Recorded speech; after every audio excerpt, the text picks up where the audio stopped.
Good evening, students. So, this is the part 3 of our special lecture series dedicated upon the Rajasthan Assistant Prosecution Officer Examination 2026. And in this lecture, we are going to cover from section 173 to section 196 of BNSS.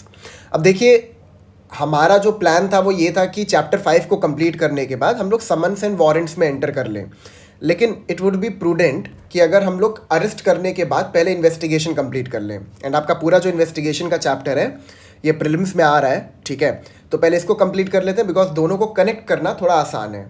Now अगर आप मेरे lecture को पहली बार देख रहे हैं तो मैं आपको बता दूं कि जो भी मैं ये लेक्चर्स बनाता हूँ इसके नोट्स मैं पैरेलली टेलीग्राम ग्रुप में अपलोड करता हूँ। टेलीग्राम ग्रुप का लिंक आपको इस वीडियो के डिस्क्रिप्शन में मिल जाएगा, उस ग्रुप को ज्वाइन कर लीजिए। तो चलिए अपनी डिस्कशन को कंटिन्यू करते हैं। ये लेक्चर शायद कंपैरेटिवली थोड़ा और बड़ा होगा बिकॉज आपको ये बात बहुत अच्छे से पता है कि जब मैंने BNSS पढ़ाया था तो इन्वेस्टिगेशन को कंप्लीट करने में सबसे ज़्यादा टाइम हम लोगों ने कंज्यूम किया था। तो यहाँ पर इसकी डिस्कशन थोड़ी और लंबी होने वाली है, but that is important for your examination. You should know every aspect. Prelims में तो आपको हेल्प करेगा ही, लेकिन साथ ही आपको मेंस में भी हेल्प करेगा। अगर आपको रिवीजन करना है, मतलब वन गो में आपको इन्वेस्टिगेशन कंप्लीट करना है, तो उसके लिए बहुत बेनिफिशियल है। उसके बाद आपको किसी भी और लेक्चर को रेफर करने की आवश्यकता नहीं है, ठीक है। So we are going to start our discussion upon chapter 13 which relates to information to the police and their powers to investigate. अब इन सेक्शंस में एंटर करने से पहले इसका स्कीम क्या है इन्वेस्टिगेशन का, मैं वो आपको समझा देता हूँ। मोस्टली आप लोगों को पता ही होगा, बट फिर भी मैं आपके रिवीजन के पर्पस से समझा देता हूँ कि बेसिकली स्कीम क्या फॉलो होता है when it comes to investigation.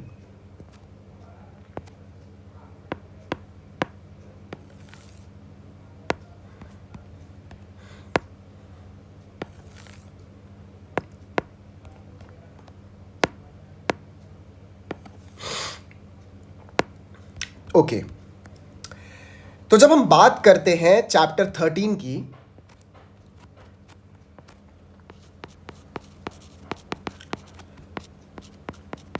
तो जनरली चैप्टर 13 के अंदर पुलिस ऑफिसर दो प्रकार के रिपोर्ट को रजिस्टर करते हैं एज एन ऑफेंस। सबसे पहले आपका आता है FIR, जिसे हम कहते हैं फर्स्ट इंफॉर्मेशन रिपोर्ट, और ये रिपोर्ट रजिस्टर की जाती है under section 173 of BNSS। The other one is NCR, that is non cognizable report, ठीक है। इसको रजिस्टर किया जाता है सेक्शन 174 ऑफ BNSS के अंदर। तो जो स्कीम, जो प्रोसीजर फॉलो किया जाता है इन्वेस्टिगेशन में आफ्टर रजिस्टरिंग द FIR और NCR, हम उसको अब समझने वाले हैं, ठीक है। तो देखिए, अगर एक इंफॉर्मेशन को रजिस्टर करवाना है एज एन FIR या फिर NCR, तो पहले सबसे क्या इंपॉर्टेंट है? सबसे पहले ये इंपॉर्टेंट है कि एक ऑफेंस जो है वो हो। अब जो ऑफेंस है वो या तो कॉग्निजेबल हो सकता है या फिर वो नॉन कॉग्निजेबल हो सकता है। अब अगर हमें ये पता लगाना है कि कोई ऑफेंस कॉग्निजेबल है कि नॉन कॉग्निजेबल है, तो हम कैसे पता लगाएंगे? हम लोग शेड्यूल 1 को रेफर करेंगे। उसको रेफर करने के बाद हम लोग ये एसर्टेन कर सकते हैं कि कोई ऑफेंस कॉग्निजेबल इन नेचर है कि नॉन कॉग्निजेबल इन नेचर है। अगर कॉग्निजेबल ऑफेंस है तो हम वहाँ पर FIR रजिस्टर करेंगे under section 173 of BNSS।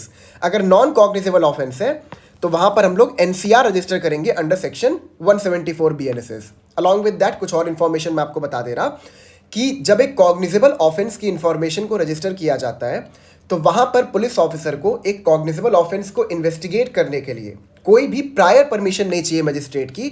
Along with that हमने ये सेक्शन 35 के अंदर भी पढ़ा था कि कॉग्निजेबल ऑफेंसेस में पुलिस ऑफिसर अरेस्ट कर सकता है विदाउट वारंट। लेकिन जब एक नॉन कॉग्निजेबल ऑफेंस को एज एन NCR रजिस्टर किया जाता है तो वहाँ पर इन्वेस्टिगेशन करने से पहले आपको मजिस्ट्रेट की प्रायर परमिशन चाहिए। अलॉन्ग विद दैट एक नॉन कॉग्निजेबल ऑफेंस में अगर इन्वेस्टिगेशन करने की परमिशन आपको मिल भी गई तब भी आप एक्यूज्ड को अरेस्ट नहीं कर सकते। अरेस्ट करने के लिए आपको अगेन वारंट चाहिए होगा from the magistrate. Is that clear? ठीक है। तो पूरे स्कीम को समझने से पहले सबसे इंपॉर्टेंट है हम ये समझें कि एक ऑफेंस हुआ है, ठीक है। सपोज यहां पर एक ऑफेंस हुआ है, किसी का सपोज मर्डर हो गया है, ठीक है। अब जब मर्डर हुआ तो जो वहां पे एक विटनेस था, या सपोज उसने मर्डर होते हुए देखा नहीं, विटनेस ने मर्डर को होते हुए देखा नहीं, उसने इस स्पॉट पर एक लाश देखी। लाश को देखते ही उसने पुलिस ऑफिसर को कॉल किया। पुलिस ऑफिसर जब यहाँ पर आएंगे, इस स्पॉट पे आएंगे, तो सबसे पहले वो करेंगे रोज नामचा, ठीक है, ये हिंदी टर्म है फॉर दिस। डेली डायरी जो उनके पास होती है पुलिस ऑफिसर के पास, उसमें वो सारे इंफॉर्मेशन को नोट डाउन करेंगे। एंड ही विल कंडक्ट रुक्का, ठीक है। रुक्का एक प्रकार की प्रीलिमिनरी इंक्वायरी होती है जिसको कंडक्ट किया जाता है एसर्टेन करने के लिए कि एग्जैक्टली यहां पर ये ऑफेंस कैसे कमिट हुआ है। मतलब रुक्का करके police officer sufficient information collect करने का प्रयास करते हैं कंसर्निंग द ऑफेंस। अब इससे फायदा क्या होता है मैं आपको बताता हूं। फायदा ये होता है कि अगर मान लो कोई विटनेस है, उसने पुलिस ऑफिसर को कॉल किया, मतलब उसने लाश को देखा था कहीं पे पड़ा हुआ, एंड उसने पुलिस ऑफिसर को कॉल किया, सिर्फ उसने लाश देखा है, उसने ऑफेंस को कमिट होते हुए नहीं देखा है, एंड उसने पुलिस ऑफिसर को कॉल किया, पुलिस ऑफिसर वहां पर आए। अब अगर उस विटनेस को वो पुलिस स्टेशन ले जाके एफआईआर दर्ज करवाते हैं, तो प्रॉब्लम यहां पर ये होगी कि एफआईआर जो है it is a piece of evidence, it is a corroborative piece of evidence.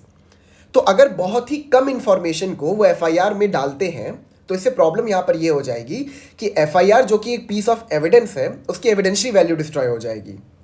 So that is why it is important कि पुलिस ऑफिसर ऐसे इंफॉर्मेशन को रिसीव करने के बाद स्पॉट ऑफ क्राइम पर जाके एक प्रीलिमिनरी इंक्वायरी करे और सफिशिएंट इंफॉर्मेशन कलेक्ट करने के बाद उसको एफआईआर का पार्ट बनाए। अब अगर उनको कोई विटनेस मिल जाता है जो सफिशिएंटली वहां पर पुलिस ऑफिसर को बता पा रहा है, मतलब मान लो कोई अगर डायरेक्ट विटनेस है, किसी ने क्राइम को होते हुए देखा है, अगर वो उनको मिल जा रहा है और वो पुलिस स्टेशन जाके एफआईआर रजिस्टर करवा रहा है, तो बहुत अच्छी बात है। अगर कोई नहीं मिल रहा है तो पुलिस ऑफिसर खुद भी ऑन हिज ओन एफआईआर को रजिस्टर कर सकते हैं, वो खुद भी इंफॉर्मेंट हो सकते हैं। Is that clear? तो यहां पर ऑफेंस हुआ, रोज नामचा हुआ, रुक्का हुआ, यहां तक आपको समझ में आ गया। अब सपोज इसके बाद पुलिस ऑफिसर ने सेक्शन 173 के अंदर एफआईआर को रजिस्टर कर दी, ठीक है। यहां पे फर्स्ट इंफॉर्मेशन रिपोर्ट जो है इसको तैयार कर दी गई, एंड जैसे ही 173 के अंदर एफआईआर को रजिस्टर कर दिया जाता है, उसके बाद इन्वेस्टिगेशन कमेंस हो जाता है। तो ये तो बात हो गई कॉग्निजेबल ऑफेंस की। अब अगर सपोज कोई नॉन कॉग्निजेबल ऑफेंस था, तो उसकी इंफॉर्मेशन को रजिस्टर किया जाएगा अंडर सेक्शन 174, ठीक है। ये आपको समझ में आ गया, और यहां पर एनसीआर रिपोर्ट तैयार की जाएगी। अब इसके बाद यहां पर क्या होता है कि एफआईआर रजिस्टर करने के बाद एंड एनसीआर रजिस्टर करने के बाद, मैंने अभी आपको थोड़ी देर पहले बताया कि कॉग्निजेबल ऑफेंस की इंफॉर्मेशन को अगर पुलिस ऑफिसर रजिस्टर करते हैं एज एन एफआईआर, तो वहां पर उनको इन्वेस्टिगेट करने के लिए किसी की भी प्रायर परमिशन नहीं चाहिए, वो डायरेक्टली इन्वेस्टिगेशन शुरू कर सकते हैं। तो 173 के बाद पुलिस ऑफिसर डायरेक्टली एंटर करेंगे section 175 which relates to police officers power to investigate a cognizable offence. मैंने 3 बार एफ लिख दिया, ठीक है। अब एनसीआर में एंटर करते हैं। नॉन कॉग्निजेबल रिपोर्ट को रजिस्टर करने के बाद पहले they will seek permission from the magistrate, and when the permission was granted under section 174 clause 2, then they will again enter into section 175। तो बस यही डिफरेंस है दोनों में। जैसे ही 174 क्लॉज 2 के अंदर किसी नॉन कॉग्निजेबल ऑफेंस को इन्वेस्टिगेट करने की परमिशन मैजिस्ट्रेट दे देंगे पुलिस ऑफिसर को, तो डायरेक्टली वो भी 175 के अंदर ही एंटर कर जाएंगे, एंड वहीं से वो अपने पावर को डिराइव करेंगे। Is that clear? नाउ 175 के बाद जो नेक्स्ट स्टेप आता है that is section 176 which talks about procedure for investigation, procedure of investigation, ठीक है।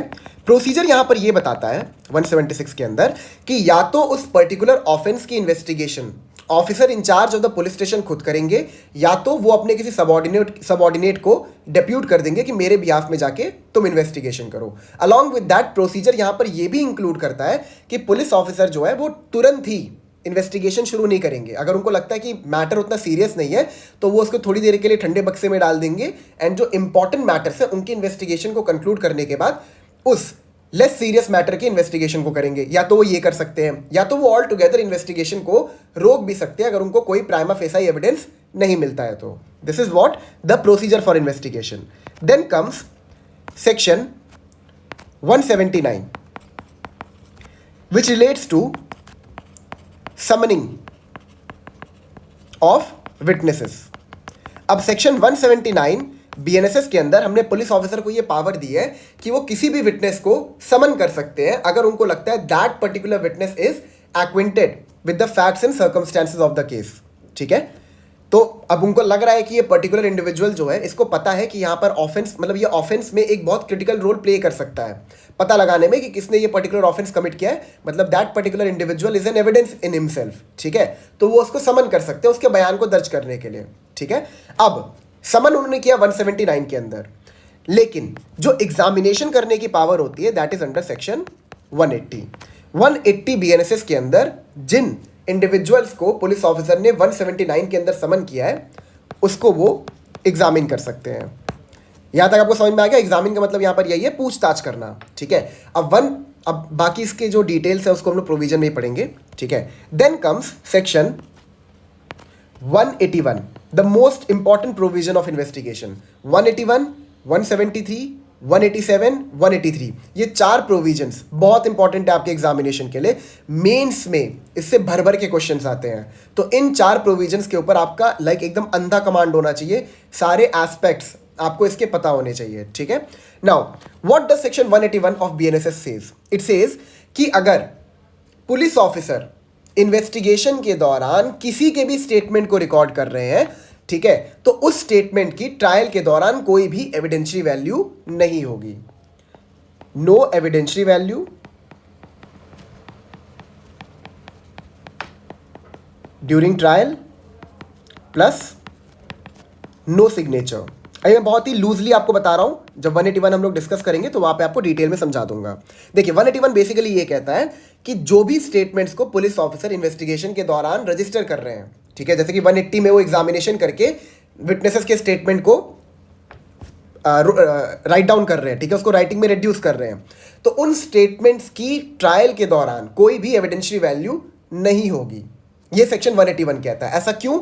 बिकॉज पुलिस ऑफिसर जो है वो स्टेट का पार्ट है एंड स्टेट ही इन्वेस्टिगेशन कर रहा है। ट्रायल के दौरान जो प्रोसिक्यूशन ऑफिसर होता है वो भी स्टेट का पार्ट है, तो ट्रायल में जो प्रोसिक्यूट कर रहा है वो भी स्टेट है। तो हम यहाँ पर आपको एक अनफेयर एडवांटेज नहीं दे सकते ना कि आप ही इन्वेस्टिगेट करो और आप ही यहाँ पर प्रोसिक्यूट भी करो, ठीक है। तो ऑब्वियसली आप उन्हीं एविडेंसेस को कलेक्ट करोगे जो आपके फेवर में होंगे, तो यहाँ पे प्रेजुडिस कॉज हो सकता है। इसीलिए 181 ने यहाँ प्रोहिबिशन डाल दिया है कि इन्वेस्टिगेशन के दौरान आप किसी भी स्टेटमेंट को अगर रिकॉर्ड कर रहे हो तो उसकी कोई भी एविडेंशियरी वैल्यू नहीं होगी। अभी बस आपको इतना समझना इंपॉर्टेंट है, ठीक है, ठीक है। नेक्स्ट आपका आता है section 183 of BNSS which talks about recording of statement and confession. 183 BNSS ये कहता है, रुकिए मैं लिख देता हूं, recording of confession and statements.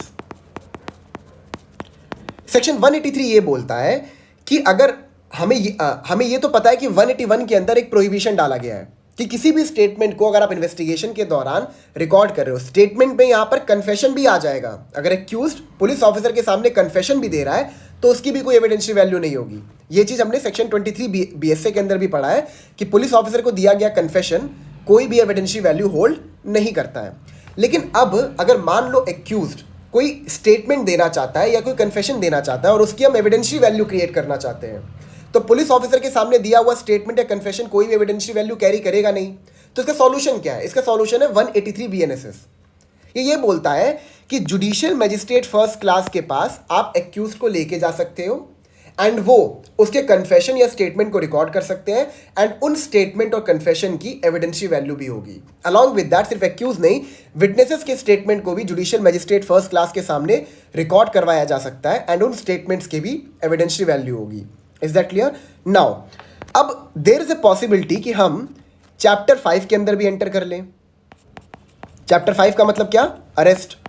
तो अगर सपोज एक्यूज जो है वो अरेस्ट हो गया, ठीक है, तो अरेस्ट होने के बाद हम लोग कहां पे जाएंगे? हम लोग जाएंगे सेक्शन 58 बीएनएसएस के अंदर। That is with in 24 hours अगर आपने इन्वेस्टिगेशन को कंप्लीट नहीं किया है और आप चाहते हो कि एक्यूज की डिटेंशन को थोड़े टाइम के लिए और बढ़ाया जाए, तो आप क्या करोगे? फिर आप उसके बाद 58 बीएनएसएस से डायरेक्ट चले जाओगे सेक्शन 187 बीएनएसएस के अंदर, ठीक है। सेक्शन 187 बीएनएसएस जो है ये बेसिकली बताता है कि किस प्रकार से आप किसी एक्यूज की डिटेंशन को इंक्रीज कर सकते हो। 187 के अंदर जब एक्यूज्ड को प्रोड्यूस किया जाएगा before the magistrate that is first class magistrate, तो वो वहां पर या तो एक्यूज्ड को जुडिशियल कस्टडी में भेज सकते हैं या तो पुलिस कस्टडी में, ठीक है। अब यहां पर आपको ध्यान क्या रखना है, ध्यान आपको ये रखना है कि हमें यहां पर ये देखना पड़ेगा कि एक्यूज ने ऑफेंस क्या कमिट किया है। अगर मैं यहां पर बता दे रहा, ठीक है, अगर एक्यूज ने एक ऐसा ऑफेंस कमिट किया है जिसकी punishment is less than 10 years, ठीक है, 10 ईयर्स और लेस, सॉरी हाँ, लेस देन 10 ईयर्स, अगर 10 साल से कम की पनिशमेंट है तो मैक्सिमम टाइम के लिए जो उसको डिटेन किया जा सकता है that would be 60 days. And in 60 दिनों में मैक्सिमम 15 दिन के लिए हम सिर्फ पुलिस कस्टडी ग्रांट कर सकते हैं अगर उसने कोई ऐसा ऑफेंस कमिट किया है जिसकी prescribe punishment is less than 10 years. अगर ऑफेंस की punishment is more than 10 years, 10 years और मोर देन 10 ईयर्स, तो वहां पर मैक्सिमम टाइम के लिए जो डिटेन किया सकता है एक्यूज्ड को that would be 90 days. And out of these 90 days police custody can be granted for 15 days. बस ये आपको ध्यान रखना है 187 के अंदर। तो जैसे ही एक्यूज्ड को अरेस्ट करके 24 घंटे के बाद मजिस्ट्रेट के सामने प्रोड्यूस किया जाएगा तो मजिस्ट्रेट वहां पर अगर पहले चेक करेगा कि ऑफेंस कौन सा है। अगर ऑफेंस 10 साल से कम के पनिशमेंट का है तो वो ये देख सकते हैं कि 60 दिन के लिए इसको मैक्सिमम हम लोग डिटेन करके रख सकते हैं, ठीक है। और उन 60 दिनों में 15 दिन आप सिर्फ पुलिस कस्टडी ग्रांट कर सकते हो, रेस्ट ऑफ द 45 डेज उसको जुडिशियल कस्टडी में रखा जाएगा। अगर उसने कोई ऐसा ऑफेंस कमिट किया जो 10 साल या 10 साल से अधिक की पनिशमेंट कैरी करता है तो वहां पर मैक्सिमम डिटेंशन जो है वो 90 डेज का हो सकता है। And out of those 90 days only 15 days can be granted for police custody. Is that clear? इसके बाकी एस्पेक्ट्स को लोग 187 में पढ़ेंगे। देन देयर आफ्टर दो सिचुएशन खड़े हो सकते हैं। अब हम लोग जा रहे हैं इन्वेस्टिगेशन के कंक्लूजन के ऊपर, ठीक है। अब यहां पर दो सिचुएशन खड़े हो सकते हैं इन्वेस्टिगेशन कंप्लीट होने के बाद, ठीक है। अब पहला सिचुएशन हो सकता है section 189, that is deficient evidence. अगर पुलिस ऑफिसर इन्वेस्टिगेट करने के बाद कंक्लूड करते हैं कि हमें इतने सफिशिएंट एविडेंस नहीं मिले हैं कि इस पर्टिकुलर इंडिविजुअल का ट्रायल किया जा सके, हमें ऐसा लगता है कि इसने कोई ऑफेंस कमिट किया ही नहीं है, ठीक है, तो वो सेक्शन 193 सबसेक्शन 2 के अंदर क्लोजर रिपोर्ट सबमिट कर देंगे, ठीक है। एंड अगर सेक्शन 190 बीएनएसएस के अंदर उनको सफिशिएंट एविडेंस मिलता है, दैट इज उनको इतने एविडेंस मिलते हैं कि इस एक्यूज का ट्रायल किया जा सकता है, तो वो फिर सेक्शन 193 सबसेक्शन 3 के अंदर चार्जशीट सबमिट करेंगे। मैं आपको बता दूं, चार्जशीट एंड क्लोजर रिपोर्ट इनके बहुत सारे नाम हैं। क्लोजर रिपोर्ट को हम लोग नेगेटिव चालान भी कहते हैं, ठीक है। एंड चार्जशीट को हम लोग पुलिस रिपोर्ट भी कहते हैं, इसको हम लोग पॉजिटिव चालान भी कहते हैं, इसको हम लोग चालान भी कहते हैं, इसको हम इन्वेस्टिगेशन रिपोर्ट भी कहते हैं, ठीक है। तो कंफ्यूज मत होइएगा, इट इज़ वेरी इंपॉर्टेंट, ध्यान रखिएगा, ठीक है। इसको हम फाइनल रिपोर्ट भी कहते हैं, बहुत सारे नाम से इसको हम लोग जानते हैं। ये बहुत सारे नाम जो है ना बस एग्जाम में कंफ्यूज करने के लिए बनाया गया है कि एग्जाम में आपको फाइनल रिपोर्ट डाल के दे देगा, आप कंफ्यूज हो जाओगे कि फाइनल रिपोर्ट क्या है और चार्जशीट क्या है। तो ये कंफ्यूजन आपके दिमाग में नहीं आना चाहिए। ये बहुत सारे नाम से हम लोग चार्जशीट को जानते हैं, तो ये सारे नाम आपको पता होने चाहिए ताकि आपको कोई कंफ्यूजन ना हो, ठीक है। So this was the whole journey of the chapter of investigation, that is chapter 13। उसके बाद इंक्वेस्ट रिपोर्ट है, वो इसका पार्ट नहीं, वो एक अलग प्रकार का इन्वेस्टिगेशन है जिसको हम लोग अलग से कवर करेंगे, ठीक है। तो शुरू करते हैं अपनी डिस्कशन को। आई होप आपको पूरी कहानी समझ में आ गई होगी, अब बस हमें रीड करना है।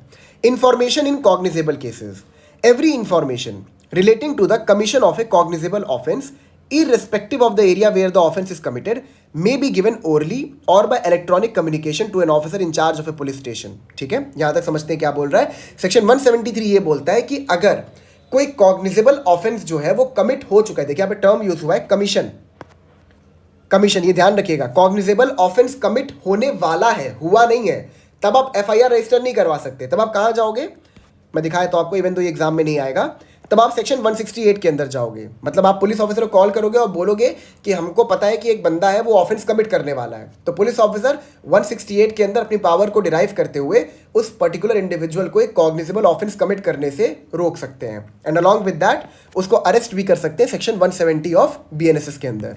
तो 173 में हम लोग कब एंटर करेंगे, जब एक कॉग्निजेबल ऑफेंस कमिट हो गया हो, ठीक है।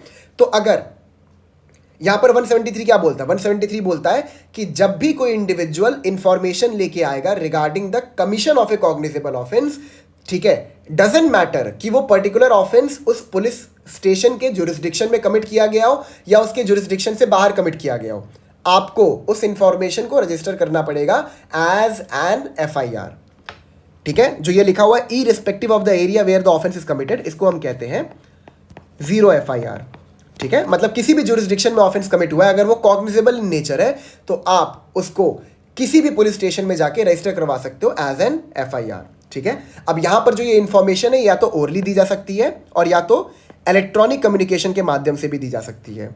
इज दैट क्लियर, ठीक है, ओके। अच्छा, जब इसको राइटिंग फॉर्म में देते हैं ना, लाइक लिख के देते हैं ना, तो उसे हम कंप्लेंट कहते हैं, complaint to the police officer, आपने सुना होगा। तो जब कोई एक आप पेपर पे लिख के पूरा भेजते हो कि महोदय पुलिस अध्यक्ष, जो भी करके आप लिख के भेजते हो कि हमारे साथ ये घटना हुई वो घटना हुई, तो हम कहते हैं रिटन कंप्लेंट आपने दिया है। अगर आप पुलिस स्टेशन में जाके ओरली पूरे इंसिडेंट को बताते हो तो उसको हम ओरल कंप्लेंट कहते हैं बिफोर द पुलिस ऑफिसर, ठीक है, ओके। तो हमें यहाँ तक क्या समझ में आया कि ऑफेंस जो है, कॉग्निजेबल ऑफेंस जो है वो कमिट हो जाना चाहिए, तभी आप 173 में एंटर करोगे।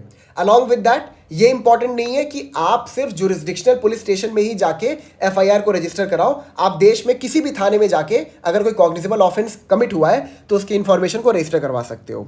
अलॉन्ग विद दैट जो ये इंफॉर्मेशन है या तो ओरली दी जा सकती है या तो इलेक्ट्रॉनिक कम्युनिकेशन के माध्यम से दी जा सकती है। यहां पर आपको एक चीज ये ध्यान रखना है कि 173 से रिलेटेड एक बहुत ही लैंडमार्क जजमेंट है, that is Lalita Kumari versus government of Uttar Pradesh, ठीक है। इट वाज 5 जज बेंच, 2013 सुप्रीम कोर्ट। ये सारी इंफॉर्मेशन आपको पता होनी चाहिए। And P dot Sathasivam was the CJI, ठीक है। कॉन्स्टिट्यूशनल बेंच को यहाँ पर कॉन्स्टिट्यूट किया गया था एक मैटर से डील करने के लिए। And the matter was this कि वेदर अगर कोई पर्टिकुलर इंडिविजुअल एक इंफॉर्मेशन लेके आता है regarding the commission of a cognizable offence, तो क्या वहां पर पुलिस ऑफिसर के पास डिस्क्रिशन है कि वो उस इंफॉर्मेशन को एज एन एफआईआर रजिस्टर कर सकता है, या फिर it is mandatory upon the police officer to register that information as an FIR. तो कोर्ट ने इसमें एफर्मेटिव में कहा, उन्होंने बोला it is mandatory upon the police officer कि अगर उनको कोई भी इंफॉर्मेशन देता है regarding the commission of a cognizable offence तो उसको उनको रजिस्टर करना पड़ेगा एज एन एफआईआर। ये ध्यान रखिएगा, बहुत इंपॉर्टेंट जजमेंट है आपके एग्जामिनेशन के लिए। आगे पढ़ते हैं। ओरली, अब हम ये समझेंगे कि अगर इंफॉर्मेशन को ओरली दिया गया है तो क्या प्रोसीजर फॉलो होगा। Orally, it shall be reduced to writing by him और under his direction and be read over to the informant, and every such information whether given in writing or reduced to writing as aforesaid shall be signed by the person giving it। अगर orally information दिया जा रहा है तो उसको writing में reduce किया जाएगा। अलॉन्ग विद दैट राइटिंग में रिड्यूस करके वो इंफॉर्मेशन इंफॉर्मेंट को पढ़ के सुनाया जाएगा एंड उसका सिग्नेचर लिया जाएगा, ठीक है। अगर इलेक्ट्रॉनिक कम्युनिकेशन के माध्यम से दिया जाता है तो इसको रिकॉर्ड पे लिया जाएगा। सबसे इंपॉर्टेंट पार्ट इसका ये है कि विद इन 3 डेज जिसने भी इलेक्ट्रॉनिक कम्युनिकेशन के माध्यम से इंफॉर्मेशन दी है regarding the commission of a cognizable offence, उसका आपको सिग्नेचर लेना पड़ेगा। मतलब मान लो आपको इलेक्ट्रॉनिक कम्युनिकेशन के माध्यम से इंफॉर्मेशन मिला, आपने उसको राइटिंग में रिड्यूस कर दिया। अब जो आपने राइटिंग में रिड्यूस किया है उसको लेके आप उस इंफॉर्मेंट के पास जाओगे एंड विद इन 3 डेज उसका सिग्नेचर लोगे। ये 3 दिन का टाइम पीरियड याद रखिएगा, it is very important for your prelims examination, and the substance thereof shall be entered in a book to be kept by such officer in such form as the state government may by rules prescribe in this behalf। Basically state government ये बताएगी कि आपको FIR book को कैसे maintain करना है, और एक एफआईआर बुक जो हर पुलिस स्टेशन में होती है उसके अंदर आपको इन सारी इंफॉर्मेशन को जॉट डाउन करना है। Is that clear? नेक्स्ट आते हैं। It's an exception proviso provided that if the information is given by the woman against whom an offence under section 64, 65, 66 and all these offences is alleged to have been committed or attempted, then such information shall be recorded by a woman police officer or any woman officer। देखिए, अगर rape, aggravated forms of rape या फिर there is any offence which relates to outraging the modesty of the woman या फिर woman के against में किया गया है, ठीक है, तो उस इंफॉर्मेशन को एज फार एज प्रैक्टिकेबल किसी वुमेन पुलिस ऑफिसर के द्वारा ही जॉट डाउन करवाया जाए, उसी के सामने उस इंफॉर्मेशन को रजिस्टर करवाई जाए। Next proviso, again provided further that rape and aggravated forms of rape blah blah blah, ठीक है, alleged to have been committed or attempted is temporarily or permanently mentally or physically disabled, then such information shall be recorded by a police officer at the residence of the person seeking to report such offence or at a convenient place of such person's choice in the presence of an interpreter or a special educator as the case may be. अब मान लो इन particular offences की वजह से जो women है वो mentally या physically disable हो जाती है, तो पुलिस ऑफिसर के ऊपर ये ऑब्लिगेशन है कि वो जो उनका रेसिडेंस है वहाँ पर जाके उस इन्फॉर्मेशन को रजिस्टर करें एज एन एफआईआर, या फिर अगर वो डायरेक्ट करती हैं कि मेरे घर पे मत आइए, किसी और जगह पे मैं आ जाऊँगी, वहाँ पर मैं इन्फॉर्मेशन दे दूँगी, तो उस जगह पे जाके उनको उस इन्फॉर्मेशन को रजिस्टर करना पड़ेगा as an FIR. B, the recording of such information shall be videographed. ठीक है, यहाँ पर अगर ऐसा कोई सिचुएशन है कि जहाँ पर रेप या फिर एग्रीवेटेड फॉर्म्स ऑफ रेप के ऑफेंस की वजह से कोई वुमेन फिजिकली या मेंटली डिसेबल हो गई है, तो जब उसकी इन्फॉर्मेशन को रजिस्टर किया जाएगा एज एन एफआईआर, तो इसका पूरा एक वीडियोग्राफ तैयार किया जाएगा, वीडियो तैयार किया जाएगा. C, the police officer shall get the statement of the person recorded by a magistrate under clause A of subsection 6 of section 183 as soon as possible. देखिए बेसिकली यहाँ पर क्या बता रहा है कि जो उस विक्टिम का स्टेटमेंट है who had went through rape or aggravated form of rape offense, उसके स्टेटमेंट को अंडर सेक्शन 183 सबसेक्शन 6 मजिस्ट्रेट के सामने as soon as possible record करवाया जाए. क्यों रिकॉर्ड करवाया जाए मैं आपको बताता हूं. यहां पर जो ये स्टेटमेंट हम यहां पर रिकॉर्ड कर रहे हैं, it will be in the form of examination in chief. ठीक है, दोबारा वुमेन को आके कोर्ट में बयान नहीं देना पड़ेगा कि उसके अगेंस्ट में क्या क्या ऑफेंसेस कमिट हुए. एंड अलॉन्ग विद दैट, अगर ये स्टेटमेंट मजिस्ट्रेट के सामने रिकॉर्ड हो जाती है तो इस स्टेटमेंट की एक एविडेंशियरी वैल्यू भी क्रिएट हो जाएगी. ठीक है, ये एग्जामिनेशन चीफ हो गया, तो ऑब्वियस सी बात है कि क्रॉस करने की अपॉर्चुनिटी हम देंगे during the course of trial. Next, a copy of the information as recorded under subsection 1 shall be given forthwith free of cost to the informant और द विक्टिम. मैं आपको बता रहा हूँ एक चीज, जब एक एफआईआर को रजिस्टर किया जाता है तो उसकी 4 कॉपीज तैयार की जाती हैं. ठीक है, पहली कॉपी इन्फॉर्मेंट को दी जाती है, दूसरी copy police officer police station में रिटेन कर लेते हैं, retained in the police station, तीसरी कॉपी लोकल एसपी को भेजी जाती है, एंड चौथी कॉपी जुरिस्डिक्शनल मजिस्ट्रेट को भेजी जाती है. ठीक है, तो रिटेन तो हमने देख लिया 173 के अंदर और इन्फॉर्मेंट को देख लिया. अभी ये सारे पार्ट्स को भी हम लोग आगे देख लेंगे. ठीक है, okay. A copy of the information as recorded under subsection 1 shall be given forthwith free of cost to the informant और the victim. It is mandatory कि जैसे ही आप एफआईआर रजिस्टर कर लोगे, आप जैसे ही उसकी इन्फॉर्मेशन को रजिस्टर कर लोगे, तुरंत ही फोर्थ विथ आपको मैंडेटरली उसकी एक कॉपी इन्फॉर्मेंट को देनी है. Clause 3, without prejudice to the provisions contained in section 175 on receipt of information relating to the commission of any cognizable offence which is made punishable for 3 years or more but less than 7 years, the officer in charge of the police station may, with the prior permission from an officer not below the rank of DSP, considering the nature and gravity of the offence, proceed to conduct preliminary inquiry to ascertain whether there exists a prima facie case for proceeding in the matter within a period of 14 days or proceed with investigation when there exist a prima facie case. मैं आपको बताता हूं basically यहां पर क्या कह रहा है. देखिए, ध्यान समझिएगा मेरी बात को. इस प्रोविजन को लेके लोगों के अंदर बहुत ज्यादा कंफ्यूजन है क्योंकि इसकी इंटरप्रिटेशन थोड़ी सी मुश्किल है. ठीक है, अब देखिए यहां पर बेसिकली सबसेक्शन 3 क्या कहता है. यह बता रहा है कि मान लो इंफॉर्मेशन मिलती है regarding the commission of a cognizable offence. ठीक है, अब जो ये पर्टिकुलर कॉग्निजेबल ऑफेंस है, इसकी punishment is between 3 to 7 years. देखिए ये लिखा है ना, which is made punishable for 3 years और more but less than 7 years. ठीक है, जिसकी पनिशमेंट 3 साल से अधिक की है बट लेस देन 7 years है. तो इस केस में या तो पुलिस ऑफिसर, पहले इसके सेकेंड पार्ट को पढ़ेंगे, proceed with investigation when there exist a prima facie case. मतलब अगर इनको ये इंफॉर्मेशन मिली कि 3 साल से अधिक और 7 साल से कम का कोई ऑफेंस कमिट किया गया है, पनिशमेंट वाला ऑफेंस कमिट किया गया है. ठीक है, और जैसे ही इनको ये इंफॉर्मेशन मिली, इंफॉर्मेशन से ही ये सेटिस्फाइड हो गए कि यहां पर इस इंडिविजुअल ने जो एक्यूज्ड है उसने ऑफेंस कमिट किया है, तो they can proceed with the investigation. They can directly proceed with the investigation. But information मिलने के बाद अगर उनको ये लगता है कि यहां पर थोड़ा सा कुछ मामला फिशी है, यहां पे शायद कोई फेक एफआईआर को रजिस्टर करने का प्रयास किया जा रहा है, तो उनके पास ये एक प्रकार का एक उन्हें अथॉरिटी दिया है हमने कि वो एक प्रीलिमिनरी इंक्वायरी कर सकते हैं। ध्यान से मेरी बात को समझिएगा।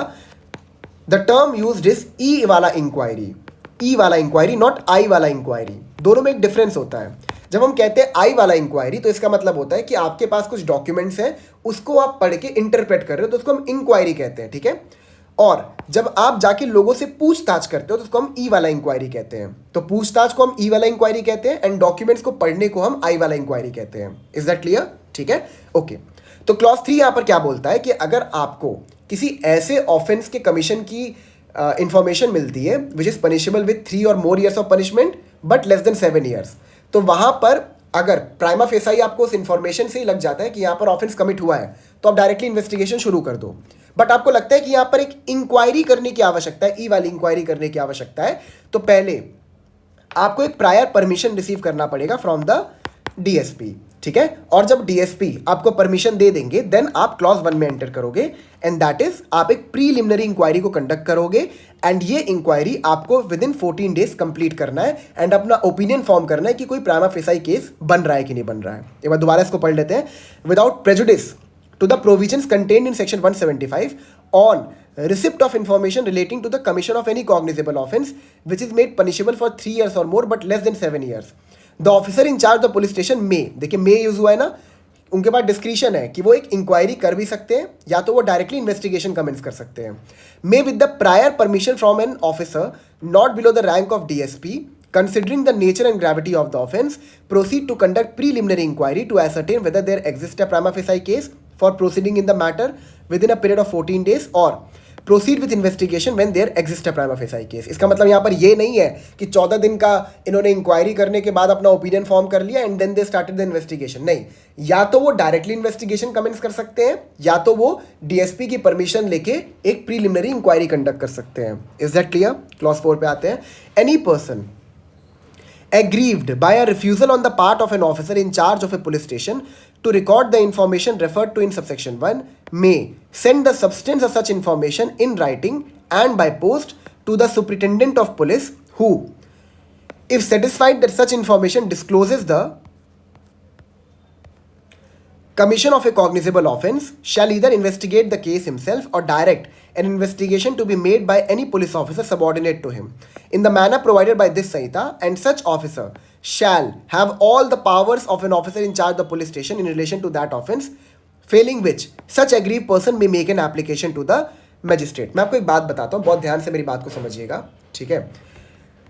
जो जनरल प्रोसीजर फॉलो होता है regarding the registration of an FIR वो ये है कि अगर सेक्शन 173 सबसेक्शन 1 के अंदर पुलिस ऑफिसर रिफ्यूज कर देते हैं टू रजिस्टर एन एफआईआर तो आपके पास रेमेडी ये है कि आप सेक्शन 173 सबसेक्शन 4 के अंदर लोकल एसपी को एक एप्लीकेशन लिख सकते हो और उस एप्लीकेशन में जो इन्फॉर्मेशन का सब्सटेंस है वो लिख के भेज सकते हो। या तो एप्लीकेशन भेज सकते हो या डायरेक्ट कुछ मैसेज भी कर सकते हो, व्हाट्सएप के थ्रू भी कर दो ना, वो भी सफिशिएंट है, ठीक है।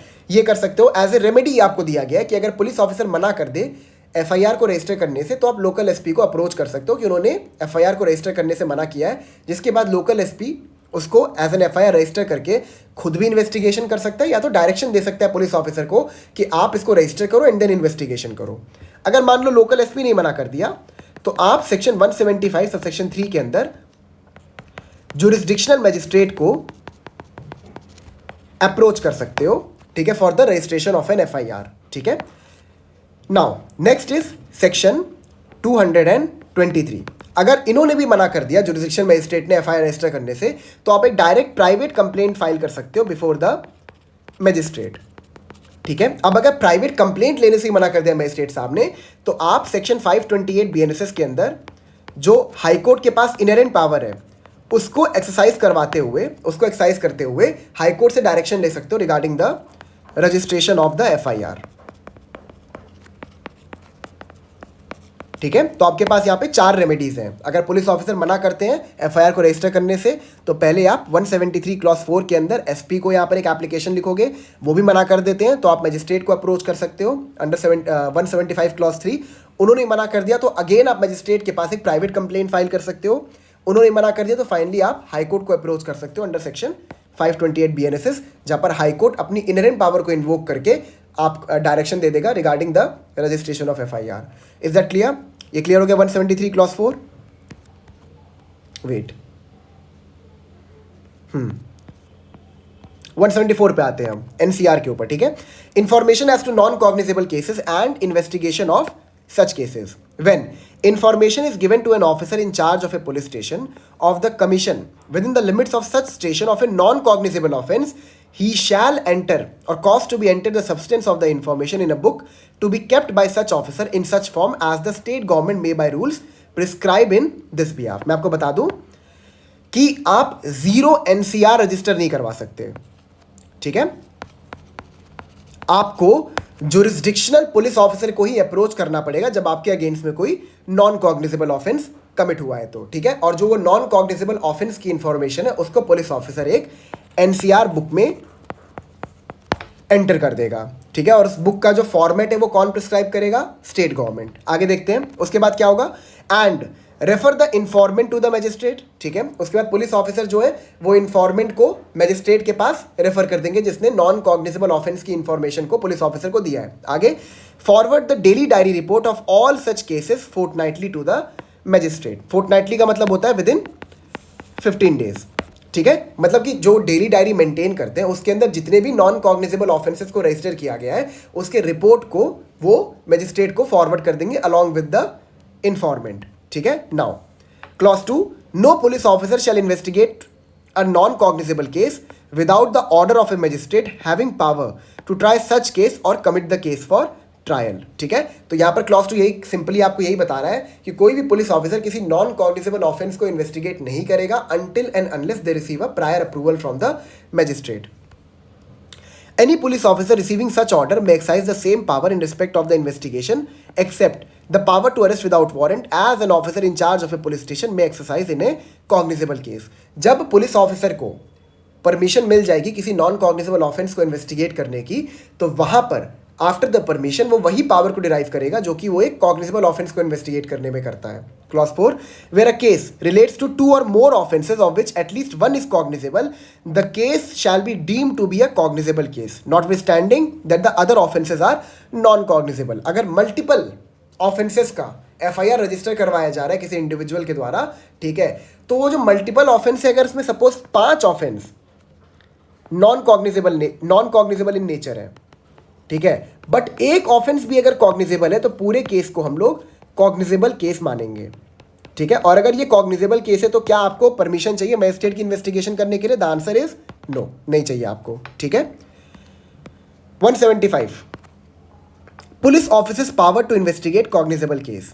Any officer in charge of a police station में without the order of a magistrate investigate any cognizable case which a court having jurisdiction over the local area within the limits of such station would have power to inquire into or try under the provisions of chapter 14। मतलब basically यहाँ पर यही कह रहा है कि किसी भी कॉग्निजेबल केस या कॉग्निजेबल ऑफेंस को इन्वेस्टिगेट करने के लिए पुलिस ऑफिसर को कोई भी प्रायर परमिशन नहीं चाहिए from the magistrate. Proviso, provided that considering the nature and gravity of the offense, the superintendent of police SP may require the DSP of police to investigate the case। मान लो बहुत important कोई matter है, ठीक है, तो वहां पर जो लोकल एसपी है वो जो भी इंपॉर्टेंट मैटर है उसको लेके डीएसपी को डायरेक्शन दे सकते हैं कि आप इस मैटर को इन्वेस्टिगेट करिए बिकॉज ये बहुत ही इंपॉर्टेंट और हाई प्रोफाइल मैटर है, ठीक है। Clause 2, no proceeding of a police officer in any such case shall at any stage be called in question on the ground that the case was one which such officer was not empowered under this section to investigate। मैं समझाता हूँ basically clause 2 क्या कह रहा है। देखिए section 175 clause 2 ये कहता है कि सपोज पुलिस ऑफिसर ने किसी इंफॉर्मेशन को रजिस्टर किया and that information was cognizable in nature. Prima facie, the police officer felt that the information is cognizable in nature, ठीक है।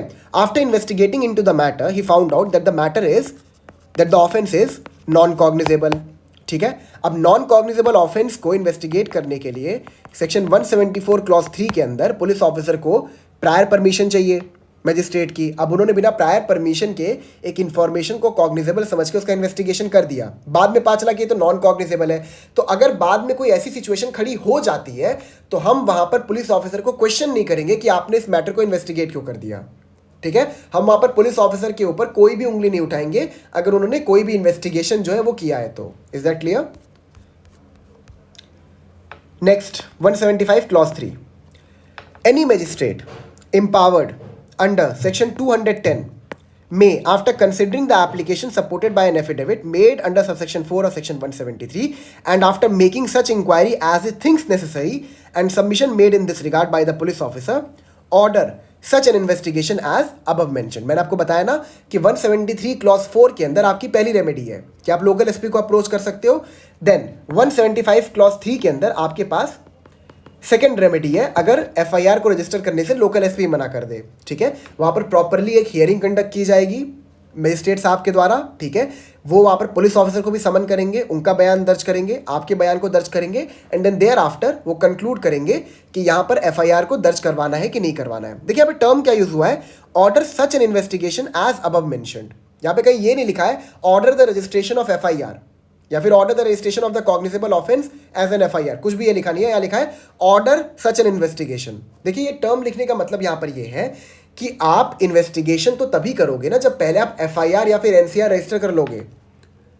समझ में आ रहा है आपको? आप इन्वेस्टिगेशन कब करोगे? जब एफआईआर रजिस्टर हो जाएगी, है कि नहीं? तो ये बेसिकली कह रहे हैं इन्वेस्टिगेशन करो. तो यहाँ पर ये क्वालिफाइड है इस चीज़ से कि पहले आपको एफआईआर रजिस्टर करना है, क्योंकि एफआईआर रजिस्टर करने के बाद ही तो आप चैप्टर 13 के अंदर इन्वेस्टिगेशन करोगे ना. Now clause 4, any magistrate empowered under section 210 may, upon receiving a complaint against a public servant arising in course of the discharge of his official duties, order investigation subject to. देखिए section 210 जो है, ठीक है, section 210 जो है it relates to the situation where the magistrate can take cognizance. तो by virtue of section 210 clause A, देखिए इसमें 3 सिचुएशंस दी गई हैं 210 के अंदर जहां पर मैजिस्ट्रेट जो है वो कॉग्निजेंस ले सकते हैं. ठीक है, पहला सिचुएशन है आपका complaint based on a private complaint filed under section 223. इसके अंदर मैजिस्ट्रेट कॉग्निजेंस ले सकते हैं. Second is after receiving a police report. ठीक है, that is a report forwarded to the magistrate under section 193 सबसेक्शन 3. And the last one is suo motu, that is on its own.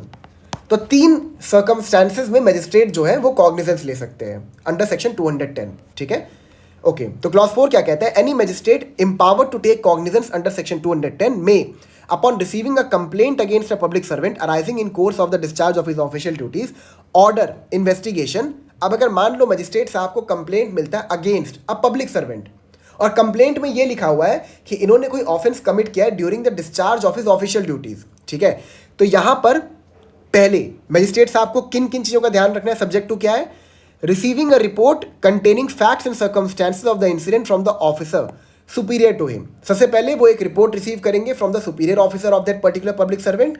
ठीक है, regarding this कि इसने ये offence commit किया है कि नहीं किया है. B, after consideration of the assertions made by the public servant as to the situation that led to the incident so alleged. ठीक है, साथ ही साथ जिस भी पब्लिक सर्वेंट के अगेंस्ट में कंप्लेंट को रजिस्टर करवाने का प्रयास किया जा रहा है उस पब्लिक सर्वेंट को कोर्ट में बुलाएंगे एंड उसके असर्शंस को भी सुनेंगे, वो भी उसकी बातों को भी सुनेंगे कि भैया तुम्हारे अगेंस्ट में ये कंप्लेंट रजिस्टर करवाया जा रहा है, आपका इस पे क्या कहना है. Is that clear? Procedure for investigation पढ़ते हैं इसको. इफ फ्रॉम इंफॉर्मेशन रिसीव्ड और otherwise an officer in charge of a police station has reason to suspect the commission of an offence which he is empowered under section 175 to investigate, he shall forthwith send a report of the same to a magistrate empowered to take cognizance of such offence upon a police report. आगे भी इसको पढ़ ही लेते हैं. Empowered to take cognizance of such offence upon a police report and shall proceed in person or shall depute one of his subordinate officers not being below such rank as the state government may by general or special order prescribe in this behalf to proceed to the spot to investigate the facts and circumstances of the case and if necessary to take necessary measures for the discovery and arrest of the offender. अब जैसे मैंने आपको बताया था कि जब किसी FIR को रजिस्टर किया जाता है उसकी 4 कॉपीज बनाई जाती है.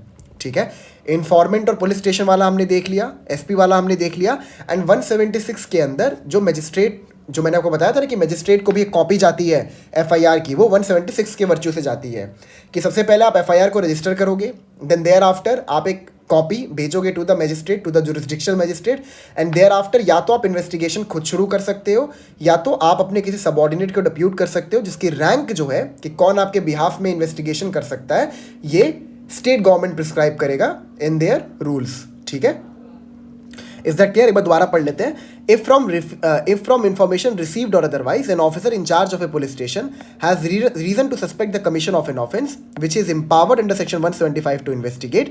तो अगर आपके पास अथॉरिटी है इन्वेस्टिगेशन करने की without any prior permission from the magistrate, तो आप तुरंत ही इन्वेस्टिगेशन शुरू कर दोगे. प्रोसीजर यहाँ पर क्या होगा कि आप या तो खुद इन्वेस्टिगेट करोगे या तो किसी सबऑर्डिनेट को डेप्यूट कर दोगे जो आपके बिहाफ में इन्वेस्टिगेट करेगा. सबऑर्डिनेट की जो रैंक होगी वो कौन डिसाइड करेगा? That will be decided by the state government. ठीक है, बाय जनरल और special order prescribe in this behalf to proceed to the spot to investigate the facts and circumstances of the case and if necessary to take measures for the discovery and arrest of the offender. तो during the investigation आप क्या करोगे? Facts and circumstances जो है उनको elicit करने का प्रयास करोगे कि किस facts and circumstances के चलते ये particular offense commit किया गया है, and along with that you can also enter into chapter 5 and make the arrest of the accused. Is that clear? आगे पढ़ते हैं इसको. Provided that when information as to the commission of any such offence is given against any person by name and the case is not of a serious nature, the officer in charge of a police station need not proceed in person or depute a subordinate officer to make an investigation on the spot. अगर आपको serious offence की कोई information receive नहीं हुई है and along with that आपको जो information receive हुई है उसमें एक्यूज्ड का नाम भी है, नाम के साथ हम इम्प्लाइडली यहाँ पर ये भी समझेंगे कि एक्यूज्ड का पूरा आता पता है आपके पास और ऑफेंस उतना सीरियस नहीं है, तो आप तुरंत इन्वेस्टिगेशन शुरू मत करो. आप क्या करो, आप थोड़ा टाइम ले लो और जो सीरियस ऑफेंसेस है पहले उनकी इन्वेस्टिगेशन को आप कंप्लीट कर लो. B. If it appears to the officer in charge of a police station that there is no sufficient ground for entering on an investigation, he shall not investigate the case. आपने information को receive किया, receive करने के बाद आपको लगता है कि यहाँ पर इन्वेस्टिगेशन में एंटर करने की कोई आवश्यकता ही नहीं है बिकॉज आपको लग रहा है ये कोई फॉल्स केस है, ठीक है, तो आप ये भी कर सकते हो. प्रोवाइजो पे आते हैं. Provided further that in relation to an offence of rape the recording of statement of the victim shall be conducted at the residence of the victim or in the place of her choice and as far as practicable by a woman police officer in the presence of her parents or guardian or near relatives or social worker of the locality, and such statement may also be recorded through any audio video electronic means including mobile phone. तो जो victim की statement होगी rape के offence में वो या तो आप उसके प्लेस ऑफ रेजिडेंस पे रिकॉर्ड कर सकते हो या फिर कोई एनी अदर प्लेस जो विक्टिम बोले जहाँ पे आने के लिए. जैसे एनी अदर प्लेस यहाँ पे हमने क्यों दिया है आपको ये बात बहुत अच्छे से पता होगा. जब लोकेलिटी में पुलिस आती है तो बहुत तरह की अफवाहें उड़ती हैं, तो ऐसी अफवाहें वाली सिचुएशन ना खड़ी हो इसके लिए हमने यहाँ पर ये भी अथॉरिटी या डिस्क्रिशन दिया है विक्टिम को कि वो अगर चाहे तो किसी और प्लेस पर भी पुलिस ऑफिसर को बुला के अपना स्टेटमेंट रिकॉर्ड करवा सकती है. अलॉन्ग विद दैट यहाँ पर ऑडियो वीडियो इलेक्ट्रॉनिक मीन्स के थ्रू भी स्टेटमेंट को रिकॉर्ड किया जा सकता है, that is through videography. Clause 2. In each of the cases mentioned in clause A and B. Which clause A and B? This proviso. ठीक है, यहाँ के clause A and B की हम लोग बात कर रहे हैं. In each of the cases mentioned in clause A and B of the first proviso to subsection 1, the officer in charge of the police station shall state in his report the reasons for not fully complying with the requirements of that subsection by him and forward the daily diary report fortnightly to the magistrate, and in the case mentioned in clause B of the said proviso, the officer shall also forthwith notify to the informant if any in such manner as may be prescribed by rules made by the state government. अगर आप clause A या clause B में enter कर रहे हो तो आपको कुछ प्रोसीजरल फॉर्मेलिटी से कंप्लाई करना पड़ेगा.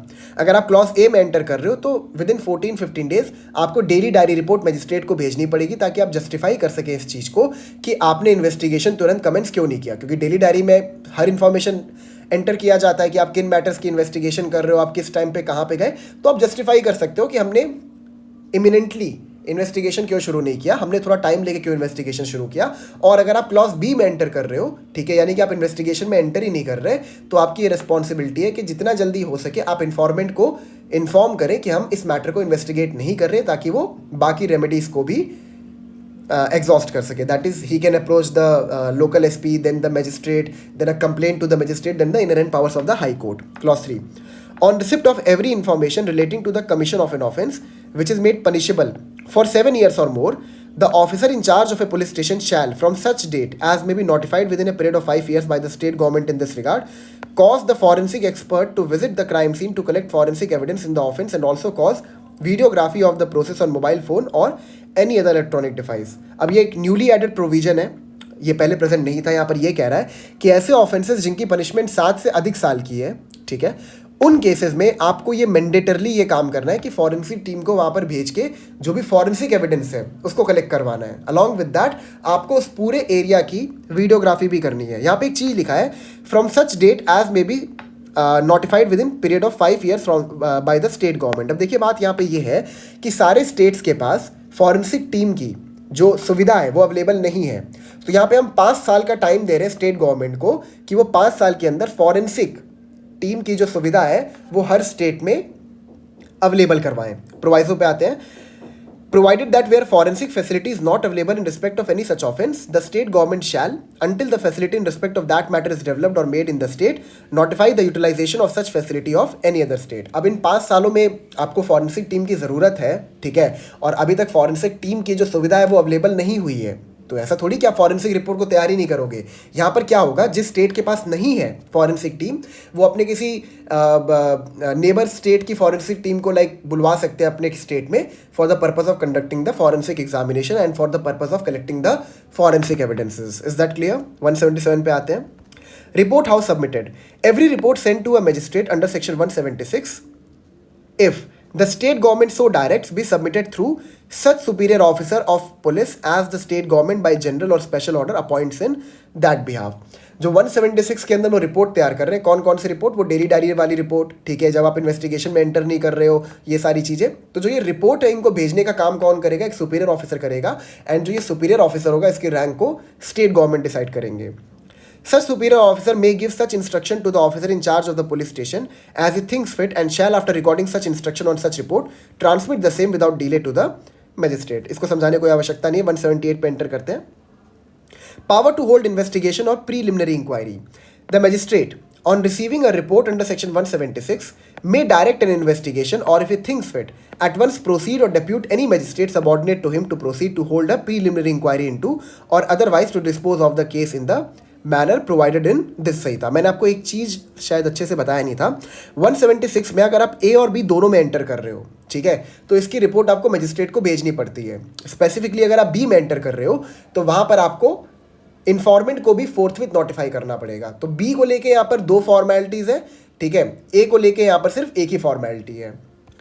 तो 178 क्या बोलता है कि जब ये रिपोर्ट मजिस्ट्रेट साहब को पहुँचेगा तो मजिस्ट्रेट साहब इस रिपोर्ट से बाउंड नहीं है, उनको एक्सेप्ट नहीं करना है। अगर उनको लगता है कि यहाँ पे कोई प्राइमा फेसाई केस बन रहा है तो ही कैन ऑर्डर इन्वेस्टिगेशन, ठीक है, and also he can conduct a preliminary inquiry. दोबारा पढ़ते हैं। The magistrate on receiving a report under section 176 may direct an investigation or if he thinks fit at once proceed or depute any magistrate subordinate to him to proceed to hold a preliminary inquiry into or otherwise to dispose of the case in the manner provided in this Sanhita. Is that clear?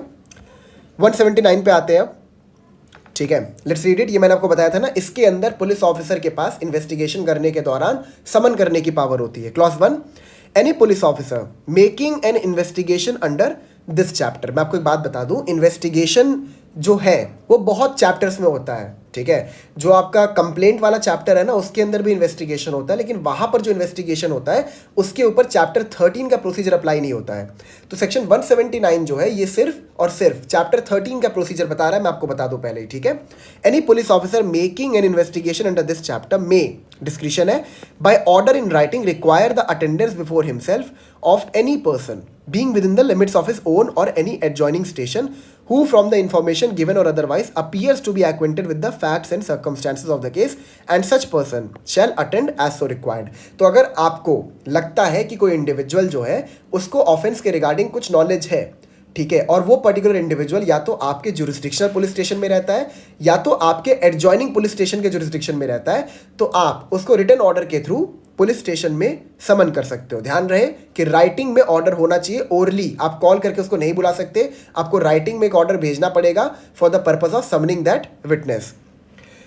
Provided that no male person under the age of 15 years or above the age of 60 years or a woman or a mentally or physically disabled person or a person with acute illness shall be required to attend at any place other than the place in which such person resides। So इसका मतलब यहाँ पर ये है, it's an exception to the general rule, कि आप किसी भी ऐसे मेल पर्सन को नहीं बुलाओगे जिसकी एज जो है that is below 15 years। Along with that आपको ये भी ध्यान रखना है कि आप किसी ऐसे मेल पर्सन को नहीं बुलाओगे या फीमेल को नहीं बुलाओगे जिसकी उम्र 60 साल से ऊपर हो। अलॉन्ग विद दैट आप किसी वुमेन को भी नहीं बुलाओगे और किसी मेंटली और फिजिकली डिसेबल्ड पर्सन को भी नहीं बुलाओगे, या फिर there is a person who is suffering from acute illness. ठीक है, देखिए यहां पर प्रोवाइजो यहां पे क्या कहता है कि कोई भी ऐसा मेल पर्सन है जिसकी उम्र 15 साल से कम हो या फिर 60 साल से ज्यादा हो, कोई औरत हो, ठीक है, या कोई ऐसा इंडिविजुअल हो जो मेंटली या फिजिकली डिसेबल्ड हो, या फिर there is a person who is suffering from some acute illness, तो ये जरूरी नहीं है कि वो पर्टिकुलर पर्सन पुलिस स्टेशन आए, ठीक है, एंड रादर किसी भी और जगह पर जाकर उसका बयान दर्ज किया जा सकता है। That's what the first proviso says. Second proviso provided further that if such person is willing to attend at the police station, such person may be permitted so to do। अगर वो पर्टिकुलर इंडिविजुअल कहता है कि हाँ मैं police station जाके मतलब अपना बयान दर्ज करवा सकता हूं, तो वो पुलिस स्टेशन भी जा सकता है, हम उसको रोकेंगे नहीं, ठीक है। नेक्स्ट, द स्टेट गवर्नमेंट में by rules made in this behalf provide for the payment by the police officer of the reasonable expenses of every person attending under subsection 1 at any place other than his residence. इसको हम कहते हैं diet money.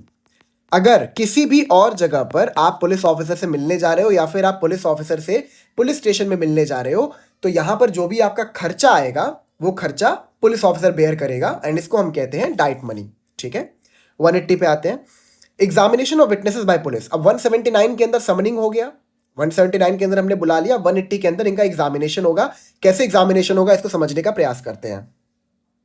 Any police officer making an investigation under this chapter और any police officer not below such rank as the state government may by general or special order prescribe in this behalf acting on the requisition of such officer। requisition मतलब क्या होता है? legal request। may examine orally any person supposed to be acquainted with the facts and circumstances of the case। यहां पर ये बोल रहा है कि या तो पुलिस ऑफिसर खुद ही, officer in charge of the police station खुद ही यहां पर एग्जामिनेशन कर सकता है, पूछताछ कर सकता है, या फिर वो किसी सबऑर्डिनेट को डेप्यूट कर सकता है फॉर दिस पर्पस, ठीक है, जिसकी रैंक जो है वो स्टेट गवर्नमेंट बताएगी। लेकिन यहां पर आपको एक वर्ड पे ध्यान रखना है, वो वर्ड है suppose to be acquainted with the fact and circumstances of the case. अगर आप 179 पे ध्यान देते हैं तो 179 में क्या लिखा है? Appears to be acquainted with the facts and circumstances of the case. जो टर्म अपीयर है ये कंपैरेटिवली ज्यादा स्कोप कैरी करता है देन सपोज, ठीक है। अपीयर मतलब यहां पर यह है कि अगर आपको कोई भी इंडिविजुअल लगता है जो उस केस के बारे में कुछ भी इंफॉर्मेशन जानता होगा, उसको आप पुलिस स्टेशन बुला सकते हो, मतलब उसके साथ उसको आप समन कर सकते हो for the purpose of examination, ठीक है। लेकिन आपने समन किया, समन करने के बाद आपको पता चला कि इसको कोई बहुत रेलेवेंट इंफॉर्मेशन क्राइम के रिगार्डिंग नहीं पता है, ठीक है, तो जरूरी थोड़ी कि जितने लोगों को आपने समन किया उनके बयान को आप दर्ज ही करोगे। तो इसीलिए हमने टर्म सपोज यूज किया है। जो सपोज का जो स्कोप है वो थोड़ा नैरो है, ठीक है। एंड यहां पर ये है कि जो भी इंडिविजुअल आपको लगे बातचीत करने के बाद, एग्जामिनेशन करने के बाद, कि ये कुछ रेलेवेंट इंफॉर्मेशन कैरी करता है, सिर्फ उसी पर्टिकुलर इंडिविजुअल के इंफॉर्मेशन को आप जॉट डाउन करिए, उसी के इंफॉर्मेशन को आप रिड्यूस इनटू राइटिंग करिए। Is that clear? इसीलिए टर्म्स पे भी बहुत ध्यान दिया करिए।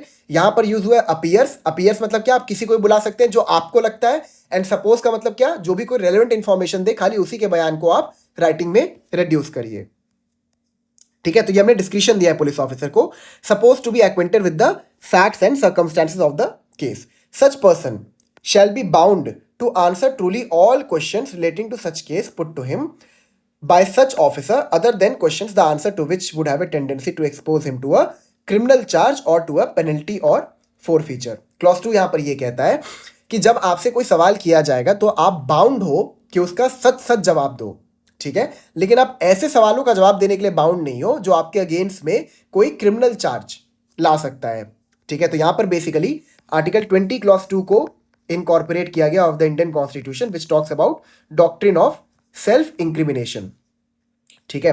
डॉक्टर सेल्फ इंक्रिमिनेशन क्या कहता है कि कोई भी इंसान ऐसे सवाल का जवाब देने के लिए बाध्य नहीं है जो सवाल उसके अगेंस्ट में कोई क्रिमिनल चार्ज को प्रोसेस में ले आए, ठीक है।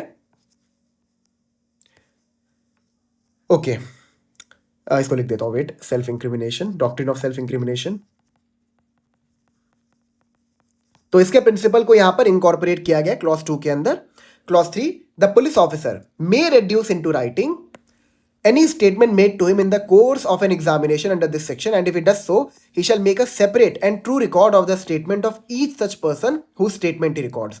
Clause 3 यहां पर यह बोलता है कि हमने आपको एक डिस्क्रिशन दे दिया है कि आपने किसी को समन किया, ठीक है, डजेंट मैटर, लेकिन जो भी इंडिविजुअल आपको लगे कि बहुत सही इंफॉर्मेशन दे रहा है, खाली उसी इंडिविजुअल की इंफॉर्मेशन को आप राइटिंग में रिड्यूस करिए, ठीक है। और आपको एक separate and true record form करना है। फॉर एग्जाम्पल, ये मान लो बुक है जिसके अंदर सारे स्टेटमेंट्स को रिकॉर्ड किया जा रहा है, नोटबुक है जिसके अंदर सारे स्टेटमेंट्स को रिकॉर्ड किया जा रहा है, ठीक है। तो सपोज विटनेस वन ने यहां पर अपना स्टेटमेंट देना शुरू किया। अब यहां पर कैसे होगा मैं आपको बताता हूं। ये बॉइल्ड फॉर्मेट में नहीं होगा, समरी फॉर्मेट में नहीं होगा, क्वेश्चन आंसर फॉर्मेट में होगा कि पुलिस ऑफिसर ने कोई क्वेश्चन पूछा तो पहले वो क्वेश्चन लिखेंगे, ठीक है, फिर उसने उसका जवाब दिया तो उसका आंसर लिखेंगे। अब सपोज यहां पर इसका एग्जामिनेशन खत्म हो गया, तो ये नहीं कि आप विटनेस 2 का जो एग्जामिनेशन है वो यहां से शुरू कर देंगे। यहां से आपको नहीं करना है, आपको सेपरेट एंड ट्रू रिकॉर्ड बनाना है, मतलब कि आप सेकेंड पेज पे उसके एग्जामिनेशन को शुरू करेंगे। Is that clear? ठीक है। He shall make a separate and true record of the statement of each such person who statement he records. Proviso पे आते हैं। Provided that statement made under this subsection may also be recorded by audio video electronic means. यहां पर जो statements हैं इनको audio video electronic means के माध्यम से भी हम रिकॉर्ड कर सकते हैं। मतलब कि आप कहीं मत बुलाइए, सीधा वीडियो कॉल पे आप कनेक्ट हो जाइए उस इंडिविजुअल से और उसके स्टेटमेंट को रिकॉर्ड कर लीजिए। Is that clear? प्रोवाइजो पे आते हैं। Provided further that the statement of a woman against whom an offense of rape and aggravated forms of rape has been committed is alleged to have been committed or attempted shall be recorded by a woman police officer or any woman officer. Rape या फिर aggravated form of rape का कोई victim है तो उसके statement को किसी female officer के द्वारा ही रिकॉर्ड करवाया जाए। अब आते हैं 181 के ऊपर। काफी बड़ा है ये, बट बड़ा इंटरेस्टिंग भी है।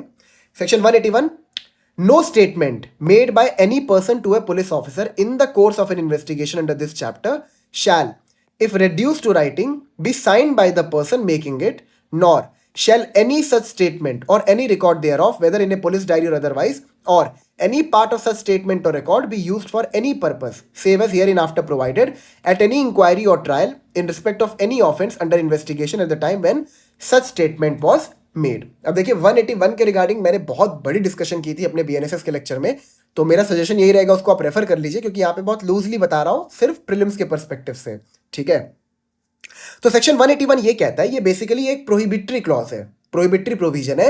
ये प्रोहिबिट कर रहा है कि इन्वेस्टिगेशन के दौरान आप जितने भी स्टेटमेंट्स को रिकॉर्ड कर रहे हो उसका कोई यूज नहीं होगा। देखिए क्या लिखा है, no statement made by any person to a police officer in the course of an investigation under this chapter shall, if reduce to writing, अगर उसको राइटिंग में रेड्यूस किया गया स्टेटमेंट को, be signed by the person. पहला ये है कि आप जिस भी पर्टिकुलर इंडिविजुअल के स्टेटमेंट को रिकॉर्ड कर रहे हो राइटिंग में, उसका आप सिग्नेचर नहीं लोगे। आगे, nor shall any such statement or any record thereof, whether in a police diary or otherwise, or any part of such statement or record be used for any purpose. Along with that, चाहे अपने statement को कहीं पर record किया हो, police diary में किया हो, डेली डायरी में किया हो, कहीं पर भी किया हो, इसकी कोई भी एविडेंशियरी वैल्यू नहीं होगा, इसका कोई भी यूज नहीं होगा other than as what has been provided in this provision, ठीक है, एट एनी इंक्वायरी और trial in respect of any offence under investigation at the time when such statement was made, ठीक है। तो बेसिकली लूजली आप ये समझ लीजिए कि जिन भी स्टेटमेंट्स को पुलिस ऑफिसर इन्वेस्टिगेशन के दौरान रिकॉर्ड करते हैं,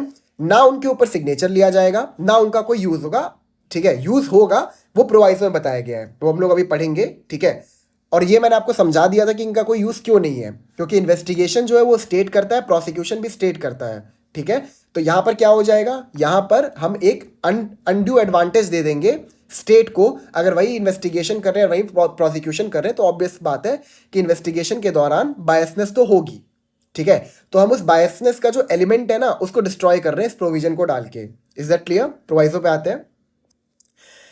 Provided that when any witness is called for the prosecution in such inquiry or trial whose statement has been reduced into writing as aforesaid, any part of his statement, if duly proved, may be used by the accused and with the permission of the court by the prosecution to contradict such witness in the manner provided by section 148 of BSA। देखिए यहाँ पर ये कह रहा है कि अगर किसी भी विटनेस को, अब देखिए 179 में आपने विटनेस को समन किया, 180 में आपको लगा कि ये विटनेस कुछ रेलेवेंट इंफॉर्मेशन कैरी करता है, तो आपने उसके स्टेटमेंट को राइटिंग में रिड्यूस कर दिया। देखिए मैं आपको एक बात बताता हूं, 180 के अंदर स्टेटमेंट्स को राइटिंग में रिड्यूस करने का पर्पस सिर्फ एक है, और वो ये है कि वो स्टेटमेंट्स पुलिस ऑफिसर को एड करे इन्वेस्टिगेशन में, वो उससे चेक कर सके कि वो इन्वेस्टिगेशन जो है वो राइट डायरेक्शन में मूव कर रहा है कि नहीं कर रहा है। इसके अलावा कोई पर्पस नहीं है। लेकिन 181 का जो प्रोवाइजो है ये कहता है कि जो एक्यूज्ड है, जो डिफेंस है, वो प्रीवियस पुलिस स्टेटमेंट को यूज कर सकते हैं for the purpose of contradiction. अब कॉन्ट्राडिक्शन क्या होता है मैं आपको बताता हूं। एक होता है cross examination and then there is contradiction. ठीक है, कॉन्ट्राडिक्शन आप करते हो सेक्शन 148 बीएसए के अंदर। बेसिकली आप कैसे कॉन्ट्राडिक्ट करते हो मैं आपको प्रोसेस बताता हूं। आपके पास प्रीवियस पुलिस स्टेटमेंट है। अब जितने जितने विटनेसेस को एग्जामिन किया है पुलिस ऑफिसर ने 180 के अंदर, जिनके स्टेटमेंट को उन्होंने राइटिंग में रिड्यूस किया है, उसका पहला पर्पस तो ये है कि वो इन्वेस्टिगेशन में एड करेगा statement. Along with that police officer यहां पर ये भी एक सेटिस्फैक्शन अपने अंदर ले आए हैं उन स्टेटमेंट्स को रिकॉर्ड करके कि इस पर्टिकुलर विटनेस को जब मैं ट्रायल के दौरान बुलाऊंगा तो वहां पर भी ये सेम बात बोलेगा, है ना। और इसको एज ए विटनेस मैं ट्रायल के दौरान बुलाऊंगा और ट्रायल के दौरान जब ये स्टेटमेंट देगा तो वो स्टेटमेंट मेरे फेवर में होगा और स्टेटमेंट की एविडेंशियरी वैल्यू भी होगी। अब वो बंदा ट्रायल में आया, ट्रायल में भी वो सेम बात कह रहा है जो उसने पुलिस ऑफिसर को कही थी, ठीक है। लेकिन अब क्योंकि एक्यूज्ड के पास उसके प्रीवियस पुलिस स्टेटमेंट है, ठीक है, और उसने उसको बहुत अच्छे से पढ़ा हुआ है, तो वो उसको यूज कर सकता है विटनेस को कॉन्ट्रडिक्ट करने के लिए। विटनेस आया, अपनी टेस्टिमनी दे रहा है, अपनी टेस्टिमनी से एक एविडेंस क्रिएट कर रहा है, ठीक है। अब उसने कुछ इधर उधर की बातें बोल दी जो प्रीवियस पुलिस स्टेटमेंट से आपने कॉन्ट्रडिक्ट कर दी, ठीक है। और कॉन्ट्रडिक्ट करने का पर्पस क्या है कि उस पर्टिकुलर विटनेस की जो क्रेडिबिलिटी है वो ट्रायल के दौरान डिस्ट्रॉय हो जाए। तो ये आप कर सकते हो, ये प्रीवियस पुलिस स्टेटमेंट का यूज है कि आप विटनेस को कॉन्ट्रडिक्ट कर सकते हो। कॉन्ट्रडिक्ट कैसे करते हैं मैं आपको बताता हूं। आपको वो पर्टिकुलर स्टेटमेंट विटनेस को दिखाना पड़ेगा कि देखो तुमने पहले ये कहा था और अब ट्रायल के दौरान तुम ये बात कह रहे हो, ठीक है। तो प्रीवियस पुलिस स्टेटमेंट का पहला यूज ये है कॉन्ट्रडिक्शन। ऑल्सो अगर लीव ऑफ द कोर्ट मिल जाए, that is the permission of the court अगर मिल जाए, ठीक है, तो उस प्रीवियस पुलिस स्टेटमेंट को जो प्रोसिक्यूशन है वो भी यूज कर सकते हैं। उनके पास राइट नहीं है, वो सिर्फ तब यूज कर सकते हैं जब कोर्ट उनको परमिशन दे दे। अब यहां पर ये कौन सा सिचुएशन है जहां पे वो कोर्ट से परमिशन मांग सकते हैं।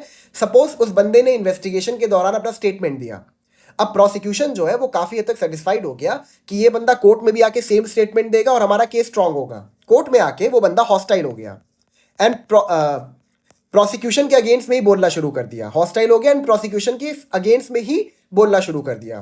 तो यहां पर प्रोसिक्यूशन क्या करेगा, वो जज साहब से परमिशन लेगा एंड परमिशन लेके प्रीवियस पुलिस स्टेटमेंट दिखा के बोलेगा कि भैया तुम तो यहां पर ये कह रहे थे, अब तुम यहां पर ये कह रहे हो। एंड कोर्ट से रिक्वेस्ट करेंगे प्रोसिक्यूशन कि इस पर्टिकुलर विटनेस को हॉस्टाइल डिक्लेयर कर दिया जाए एंड इसके एविडेंस के ऊपर रिलाय ना किया जाए। Is that clear? दोबारा पढ़ते हैं। Provided that when any witness is called for the prosecution in such inquiry और trial whose statement has been reduced into writing as aforesaid, any part of his statement, if duly proved, may be used by the accused and with the permission of the court by the prosecution to contradict such witness in the manner provided by section 148 of the BSA 2023। मतलब prosecution और defense दोनों ही उसको contradict कर सकते हैं। prosecution उसे contradict करेगा for the purpose of declaring that witness as hostile and defense उसको contradict करेगा for the purpose of destroying the credibility। आगे पढ़ते हैं। And when any part of such statement is so used, any part thereof may also be used in the re-examination of such witness but for the purpose only of explaining any matter referred to in his cross examination. देखिए examination कैसे होता है, जब भी किसी witness को बुलाया जाता है तो उसका चीफ तो मैंडेटरी होता है, एग्जामिनेशन इन चीफ उसका मैंडेटरी होता है। देन जब चीफ हो जाता है तो उसका क्रॉस किया जाता है। क्रॉस जो है ये डिस्क्रिशनरी होता है, ठीक है। जो ऑपोजिट काउंसिल है वो क्रॉस कर भी सकता है, क्रॉस एग्जामिनेशन कर भी सकता है एंड नहीं भी कर सकता क्योंकि ये इसका डिस्क्रिशन है।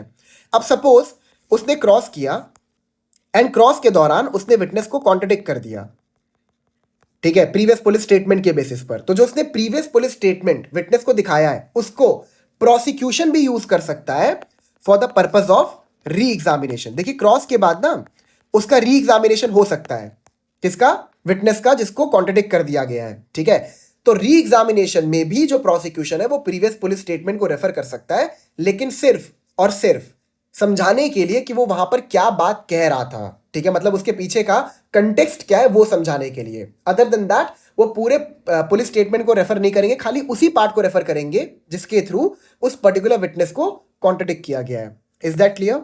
समझ में आ गया?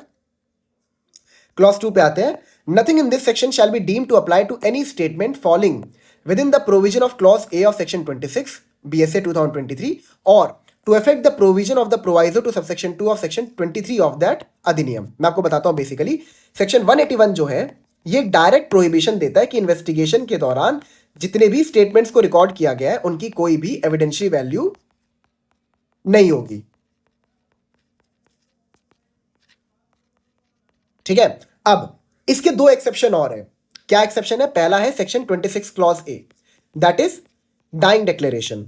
अगर डाइंग डिक्लेरेशन पुलिस ऑफिसर ने रिकॉर्ड किया है तो हम उसके ऊपर 181 अप्लाई नहीं करेंगे। अलॉन्ग विद दैट जो सेक्शन 23 क्लॉज 2 है बीएसए का, इसके ऊपर भी सेक्शन 181 का जो जनरल रूल है वो अप्लाई नहीं किया जाएगा।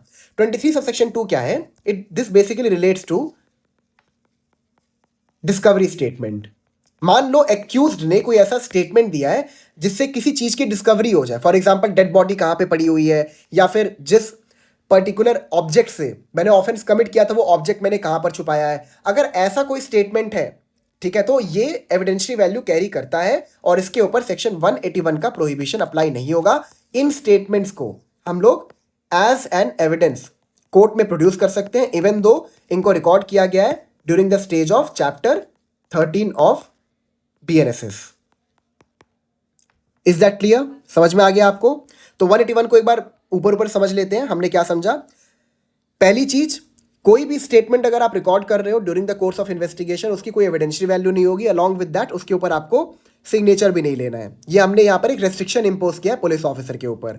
जो इसका फर्स्ट प्रोवाइजो है वो ये कहता है कि प्रीवियस पुलिस स्टेटमेंट को एक्यूज यूज कर सकता है for the purpose of contradiction. ठीक है, अलॉन्ग विद दैट क्या कहते हैं कि हॉस्टाइल डिक्लेयर करवाने के लिए किसी विटनेस को प्रोसिक्यूशन जो है वो भी with the permission of the court previous police statement को रेफर कर सकता है। ठीक है, एंड अगर कॉन्ट्राडिक्शन के लिए डिफेंस ने प्रीवियस पुलिस स्टेटमेंट को रेफर किया है तो उस प्रीवियस पुलिस स्टेटमेंट को प्रोसिक्यूशन भी रेफर कर सकता है for the purpose of reinstating the credibility of the witness. मतलब वापस से उसके क्रेडिबिलिटी को री इंस्टेट करने के लिए वो यूज कर सकता है, लेकिन सिर्फ उतने ही पार्ट को जितने पार्ट को डिफेंस ने यूज किया था for the purpose of contradiction. Is that clear? Explanation पे आते हैं। An omission to state a fact or circumstance in the statement referred to in subsection 1 may amount to contradiction if the same appears to be significant and otherwise relevant having regard to the context in which such statement occurs and whether any omission amounts to a contradiction in the particular context shall be a question of fact। अब भाई मान लो बंदा जब police के सामने statement दे रहा था वहां पर उसने कोई बात बोलना मतलब कोई बात नहीं बोला, ओमिट कर दिया कोई बात बोलने से। अब ट्रायल पे आके उसने वो बात बोल दी जो उसने पुलिस के सामने नहीं बोली थी, तो ये डायरेक्टली कॉन्ट्रडिक्शन नहीं होगा। यहां पर लाइक वो कॉन्ट्रडिक्शन होगा कि नहीं होगा, it will be a question of fact. मतलब कि जो डिफेंस है उसने प्रीवियस पुलिस स्टेटमेंट उठाया एंड बोला कि तुमने तो ये बात पुलिस के सामने बोली नहीं थी, अब तुम ट्रायल के दौरान बोल रहे हो, ये कैसे बोल सकते हो? तो कोर्ट यहां पे डिसाइड करेगा कि जो ओमिशन हुआ है ये कॉन्ट्रडिक्शन इन नेचर है कि या फिर it is a mayor fault from the side of the witness। ठीक है, and not in the nature of contradiction। is that clear? 182, no inducement to be offered, no police officer or other person in authority shall offer or make or cause to be offered or made any such inducement, threat or promise as is mentioned section 22 of भारतीय साक्ष्य अधिनियम 2023। Police officer जो है वो किसी को भी किसी भी प्रकार का इंड्यूसमेंट, प्रॉमिस या थ्रेट नहीं देगा कोई बयान देने के लिए। ज्यादा समझने की आवश्यकता नहीं है, not very relevant for your examination. ठीक है, but no police officer or other person shall prevent by any caution or otherwise any person from making in the course of any investigation under this chapter any statement which he may be disposed to make his own free will। और साथ ही साथ police officer किसी को यह भी दबाव नहीं डालेगा कि तुम कोई स्टेटमेंट मत दो। ऊपर कहता है कि तुम स्टेटमेंट ये दो, झूठा स्टेटमेंट दो, सेकंड कहता है कि ये स्टेटमेंट मत दो। दोनों ही चीज पुलिस ऑफिसर नहीं कर सकते। Provided that nothing in this section shall affect the provision of section 4 or section 183। ठीक है, लेट्स रीड 183 नाउ। थोड़ा बड़ा प्रोविजन है ये, काफी बड़ा है, बट हम इसको जल्दी से जल्दी कंप्लीट करेंगे। ठीक है, any magistrate of the district in which the information about commission of any offence has been registered may, whether or not he has jurisdiction in the case, record any confession or statement made to him in the course of an investigation under this chapter or under any other law for the time being in force or at any time afterwards but before the commencement of the inquiry or trial। इसको दोबारा पढ़ते हैं। Any magistrate of the district in which the information about commission of any offense has been registered, may, whether or not he has jurisdiction in the case, record any confession or statement made to him in the course of an investigation under this chapter or under any other law for the time being in force or at any time afterwards but before the commencement of the inquiry or trial. देखिए, मैंने आपको ये चीज़ समझाया था कि 181 ने एक prohibition लगा के रखा है कि कोई भी स्टेटमेंट अगर आप रिकॉर्ड कर रहे हो तो उसकी एविडेंशियरी वैल्यू नहीं होगी, कोई भी कन्फेशन अगर आप रिकॉर्ड कर रहे हो उसकी एविडेंशियरी वैल्यू नहीं होगी। तो इसका सॉल्यूशन क्या है? The solution is section 183। 183 ये बोलता है कि एनी मैजिस्ट्रेट, यानी कोई भी judicial magistrate of the first class, जब भी हम यहां मैजिस्ट्रेट बोलते हैं तो we refer to judicial magistrate of the first class, तो any magistrate of the district, not specifically the jurisdictional magistrate, ठीक है। Like suppose this is the district, ठीक है, ये पर्टिकुलर मैजिस्ट्रेट जो है इनके जुरिस्डिक्शन में ऑफेंस को रजिस्टर किया गया था, बट हर जुरिस्डिक्शन के मैजिस्ट्रेट जो यहां पर हैं इनके पास ये अथॉरिटी है कि ये सेक्शन 183 के अंदर कन्फेशन या स्टेटमेंट को रिकॉर्ड कर सकते हैं। समझ में आ गया? ठीक है, अब मैं आपको एक बात बताता हूं 183 के अंदर क्या क्या रजिस्टर हो सकता है। सबसे पहले हो सकता है स्टेटमेंट एंड फिर हो सकता है कन्फेशन, ठीक है। अब स्टेटमेंट कौन कौन दे सकता है? स्टेटमेंट विटनेस दे सकते हैं, विक्टिम दे सकता है एंड एक्यूज दे सकता है। एक्यूज का जो स्टेटमेंट होगा it will be non confessional, statement जो होगा एक्यूज का it will be non confessional, और कन्फेशन कौन देगा 183 के अंदर? एक्यूज्ड, ठीक है। तो आपको ध्यान यहां पे ये रखना है कि 183 के अंदर any magistrate of the district he can record the statement और कन्फेशन। हमने यहां पे एनी मैजिस्ट्रेट क्यों लिखा है, जुरिस्डिक्शनल मैजिस्ट्रेट क्यों नहीं लिखा है? क्योंकि मैं आपको बताता हूं, मान लीजिए कोई बहुत हीनियस ऑफेंस है, मर्डर या रेप का, ठीक है। अब उस ऑफेंस के रिलेटेड जो इंफॉर्मेशन है वो जुरिस्डिक्शनल मैजिस्ट्रेट के पास पहुंचते जा रही है during the course of investigation, ठीक है। अब अगर जुरिस्डिक्शनल मैजिस्ट्रेट के पास ये सारी इंफॉर्मेशन है तो obviously he will be prejudiced towards the accused, मतलब उसके अंदर कोई ना कोई नेगेटिव भावना तो पहले से होगी एक्यूज के प्रति। अब अगर एक्यूज्ड मान लो कन्फेशन देने आता है जुरिस्डिक्शनल मैजिस्ट्रेट के पास, तो वहां प्रॉब्लम क्या हो जाएगी? वहां प्रॉब्लम ये हो जाएगी कि मैजिस्ट्रेट बायस्ड होगा और कन्फेशन को बायस्ड वे में रिकॉर्ड करेगा। इसीलिए हमने ये जुरिस्डिक्शन दे दिया है कि कोई भी मैजिस्ट्रेट डिस्ट्रिक्ट का जो है वो रिकॉर्ड कर सकता है। मैं आपको एक बात बताता हूं, पहले जो इसका करस्पॉन्डिंग प्रोविजन था सीआरपीसी के अंदर, ठीक है, उसमें ये होता था कि कोई भी मैजिस्ट्रेट कन्फेशन या स्टेटमेंट को रिकॉर्ड कर सकता है, not specifically of the district, any magistrate of the country. But अब यहां पर उसके स्कोप को थोड़ा लिमिटेड कर दिया गया है क्योंकि it was causing a lot of problem, ठीक है। समझ में आ गया आपको ये चीज? तो 183 के अंदर स्टेटमेंट और कन्फेशन को रिकॉर्ड कर सकते हैं magistrate of the district, not specifically the jurisdictional magistrate, ठीक है। और ये कब होगा? ये इन्वेस्टिगेशन के दौरान होगा। क्या इंक्वायरी और ट्रायल के दौरान आप कन्फेशन या स्टेटमेंट को रिकॉर्ड करवा सकते हो? द आंसर इज नो, नहीं करवा सकते। प्रोवाइजो पे आते हैं, प्रोवाइडेड दैट एनी कन्फेशन और statement made under this subsection may also be recorded by audio video electronic means in the presence of the advocate of the person accused of an offence. कोई भी confession या statement अगर दिया जा रहा है before the magistrate तो इसको रिकॉर्ड किया जा सकता है by audio video electronic means also. But अगर ऑडियो वीडियो इलेक्ट्रॉनिक मीन्स के थ्रू कन्फेशन या स्टेटमेंट एक्यूज दे रहा है तो वहां पर उसका एडवोकेट प्रेजेंट होगा। क्यों? कहीं ऐसा ना हो कि वो वीडियो कॉल के थ्रू कन्फेशन दे रहा है एंड पीछे पुलिस वाला खड़ा है डंडा लेके कि कुछ गलती से तूने कुछ भी बोला यहाँ पर गलत, ठीक है, तो वही डंडे से तेरे को पीटना शुरू कर दूंगा। तो ऐसा कोई एलिमेंट ना प्रेजेंट हो, इसीलिए जो एक्यूज का वकील है वो भी वहां पे प्रेजेंट हो सकता है। और देखिए यहाँ पे शैल यूज हुआ है, ठीक है, इन the presence of the advocate of the person accused of an offence, ठीक है। यहाँ पे मैंडेटरी है कि उस पर्टिकुलर एक्यूज्ड का जो एडवोकेट है वो प्रेजेंट होना चाहिए अगर वो कन्फेशन या स्टेटमेंट रिकॉर्ड करा रहा है under section 183। Second proviso provided further that no confession shall be recorded by a police officer on whom any power of a magistrate has been conferred under any law for the time being in force। देखिए मैंने ये provision वैसे पढ़ाया नहीं था मैंने आपको क्योंकि आपके एग्जाम में नहीं आ रहा है, बट पुलिस ऑफिसर को भी मैजिस्टेरियल पावर दी जा सकती है। तो अगर पुलिस ऑफिसर को मैजिस्टेरियल पावर दे दी गई है तो वो स्टिल एम्पावर्ड नहीं हो गया किसी कन्फेशन या स्टेटमेंट को रिकॉर्ड करने के लिए। Clause 2, The magistrate shall, before recording any such confession, explain to the person making it that he is not bound to make a confession. Magistrate साहब के पास जब कोई कन्फेशन रिकॉर्ड करवाने आएगा तो पहले मजिस्ट्रेट साहब उसको एक वार्निंग देंगे कि तुम जो एक कन्फेशन रिकॉर्ड करवा रहे हो हम इसको तुम्हारे ही अगेंस्ट में यूज़ करेंगे ट्रायल के दौरान और हम इसको एक एविडेंशियल वैल्यू भी दे रहे हैं. And that if he does so, it may be used as evidence against him, and the magistrate shall not record any such confession unless, upon questioning the person making it, he has reason to believe that it is being made voluntarily. ठीक है, पहला यहाँ पर ये कि magistrate साहब को बताना पड़ेगा कि भैया तुम जो ये कन्फेशन दे रहे हो ये हम तुम्हारे अगेंस्ट में यूज़ करेंगे. अलॉन्ग विद दैट मैजिस्ट्रेट साहब को ये भी ध्यान रखना है सवाल जवाब करके एक्यूज पर्सन से कि जो वो कन्फेशन दे रहा है वो वॉलेंट्री इन नेचर है. मैं आपको बताऊं इसमें कुछ चीज़ें लिखी नहीं है बट मैं आपको बताता हूं यहाँ पर क्या होता है. जनरली जब एक्यूज को लाया जाता है कन्फेशन रिकॉर्ड करने के लिए तो उसको एक कूलिंग ऑफ पीरियड में रखा जाता है, यानी कि 24 घंटे के लिए उसको जुडिशियल कस्टडी भेज दिया जाता है ताकि वो सोच विचार कर सके कि मुझे कन्फेशन देना है कि नहीं देना है. क्योंकि कई बार क्या होता है पुलिस ऑफिसर दबाव में डाल के कन्फेशन दिलवा देते हैं जिससे कि वो एक्यूज का केस जो है बहुत वीक हो जाता है. तो ऐसा कोई सिचुएशन ना खड़ा हो इसीलिए पहली चीज़ मैजिस्ट्रेट उसको वार्न करेंगे कि भाई तुम जो कन्फेशन दे रहे हो ये एक एविडेंस है और अब इसको हम तुम्हारे अगेंस्ट में यूज़ करेंगे. अलॉन्ग विद दैट वो उसे इतने सवाल भी करेंगे ताकि वो खुद सेटिस्फाई हो जाए कि ये पर्टिकुलर पर्सन जो है ये कन्फेशन अपने खुद के इच्छा शक्ति पे दे रहा है, अपने वोल्यूशन पे दे रहा है. Clause 3. If at any time before the confession is recorded, the person appearing before the magistrate states that is not willing to make the confession, the magistrate shall not authorize the detention of such person in police custody. देखिए मैं आपको एक बात बताता हूँ.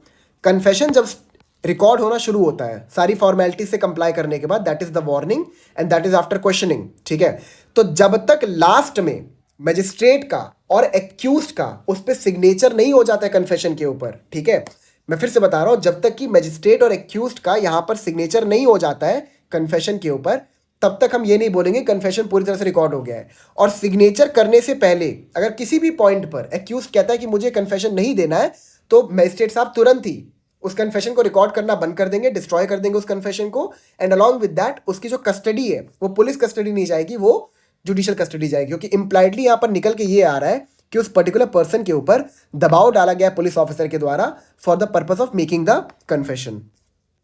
तो ये ध्यान रखना कि कन्फेशन जब तक उसमें सिग्नेचर ना हो जाए, ठीक है, तब तक वो बैक ऑफ कर सकता है कन्फेशन मेकर. एंड अगर वो बैक ऑफ कर गया तो उसको पुलिस कस्टडी ग्रांट नहीं की जाएगी उसकी, रैदर उसको जुडिशियल कस्टडी में भेज दिया जाएगा. Clause 4. Any such confession shall be recorded in the manner provided in section 316 for recording the examination of an accused person and shall be signed by the person making the confession, and the magistrate shall make a memorandum at the foot of such record to the following effect. I have explained to the accused name that he is not bound to make a confession and that if he does so, any confession he may make may be used as evidence against him, and I believe that this confession was voluntarily made. It was taken in my presence and hearing and was read over to the person making it and admitted by him to be correct, and it contains a full and true account of the statement made by him. देखिए मैं आपको एक बात बताता हूँ, ये वैसे तो उतना रेलेवेंट लगता नहीं है लेकिन इसके अंदर बहुत सारी चीज़ें हिडन है. क्या हिडन है मैं आपको बताता हूँ. देखिए जब कन्फेशन को रिकॉर्ड किया जाएगा तो कन्फेशन को रिकॉर्ड करने का जो प्रोसीजर है वो 316 के अंदर दिया गया है. ठीक है, ठीक है. अब यहाँ पे आपको क्या क्या ध्यान रखना है कि जब आप कन्फेशन रिकॉर्ड कर लोगे तो उसके ऊपर आपको एक्यूज पर्सन का सिग्नेचर लेना है. ठीक है, आपको अपनी आइडेंटिटी भी डिस्क्लोज करनी है. मतलब आपको एक्यूज को बताना है कि I am the magistrate, I am not a police officer. ठीक है, एंड तुम एक मैजिस्ट्रेट के सामने कन्फेशन दे रहे हो. अलॉन्ग विद दैट आपको बताना है कि इस पर्टिकुलर कन्फेशन का यूज क्या होगा. ठीक है, दैट इज आपको ये उसको बताना है कि इस कन्फेशन को हम एज एन एविडेंस आपके अगेंस्ट में यूज करेंगे. ठीक है, तो ये क्या हो गया, evidence. Along with that magistrate साहब को ये भी इंश्योर करना है कि जो यहाँ पे कन्फेशन है it is voluntary in nature. ठीक है, एंड एट लास्ट यहाँ पर क्या है, उसको जो मैजिस्ट्रेट साहब है उनको कन्फेशन को रीड ओवर करके भी एक्यूज को सुनाना है. तो जो ये रीडिंग ओवर वाला पार्ट है ये कन्फेशन को रिकॉर्ड करने से, ये कन्फेशन पे सिग्नेचर लेने से पहले होगा. पहले वो पढ़ के उसको बताएंगे कि देखो तुमने क्या कन्फेशन दिया, ताकि वो कंफर्म कर सके कि ये मेरा ही कन्फेशन है, जो मैंने बोला है वही कन्फेशन है. ठीक है, एंड एट लास्ट सिग्नेचर. तो ये कई सारी प्रोसीजर फॉर्मेलिटीज है जो इसके अंदर हिडन है. ठीक है, तो ये ध्यान रखिएगा.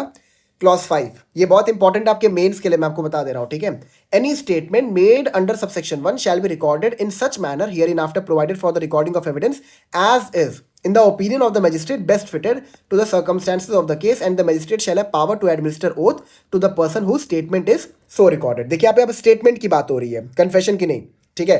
तो यहाँ पे स्टेटमेंट को कैसे रिकॉर्ड किया जाएगा, जैसे कि एविडेंस को रिकॉर्ड किया जाता है, ठीक है। और अगर मैजिस्ट्रेट साहब को लगता है कि यहाँ पर स्टेटमेंट को रिकॉर्ड करवाते हुए इसको ओथ भी एडमिनिस्टर करने की आवश्यकता है, देखिए अगर एक बार आपको ओथ एडमिनिस्टर कर दिया गया और बाद में आपका स्टेटमेंट जो है it turned out to be false, then a prosecution can be established against you under section 226 BNS for giving false evidence, ठीक है, ये ध्यान रखना।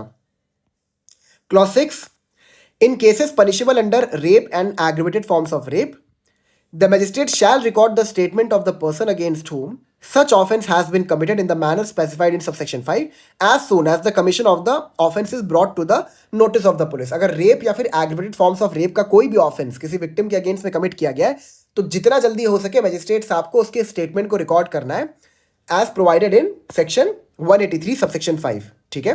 एज सून एज पॉसिबल लिखा है, नहीं जितना जल्दी हो सके, यानी कि इस प्रकार से आप क्या करोगे, उसको ओथ एडमिनिस्टर करवा के उसके स्टेटमेंट को रिकॉर्ड करवा लोगे। इज दैट क्लियर, ठीक है। और ये मैंडेटरी है, इट इज मैंडेटरी कि मजिस्ट्रेट साहब को उस पर्टिकुलर विक्टिम की स्टेटमेंट को रिकॉर्ड करना ही है, डिस्क्रिशन नहीं दिया है, आपको रिकॉर्ड करना ही है उसके स्टेटमेंट को। क्योंकि देखो अभी उसके साथ वो ऑफेंस कमिट हुआ है तो मेमोरी काफ़ी फ्रेश है, तो वो कई सारी चीज़ों को बता सकती है। ट्रायल के दौरान जब तक उसका टर्न आएगा एग्जामिनेशन का तब तक कम से कम 2-3 साल बीत जाएगा। तो हम ये नहीं चाहते कि जो उसका फ्रेश स्टेटमेंट है जिसकी एविडेंशियल वैल्यू बहुत ज़्यादा है उसकी एविडेंशियल वैल्यू को हम डिस्ट्रॉय होने दें इतने क्रिटिकल केस में, ठीक है। First proviso, provided that such statement shall, as far as practicable, be recorded by a woman magistrate and in her absence by a male magistrate in the presence of a woman, ठीक है। यहाँ पर ये statement किसी female magistrate के द्वारा record करवाया जाए, बट अगर वो प्रेजेंट नहीं है तो किसी मेल मैजिस्ट्रेट के द्वारा इन the presence of a female, ठीक है। That could be the guardian of the victim, ठीक है, और a women police officer. Proviso पे आते हैं। Second proviso, provide further that in cases relating to the offences punishable with imprisonment for 10 years or more or with imprisonment for life or with death, the magistrate shall record the statement of the witness brought before him by the police officer। अगर कोई witness है वो अपना statement record करवाना चाहता है, ठीक है, इन such offences जहाँ पे जो punishment है it is of imprisonment more than 10 years, ठीक है, तो वहाँ पर जो पर्टिकुलर विटनेस है वो पुलिस ऑफिसर के साथ ही आना चाहिए।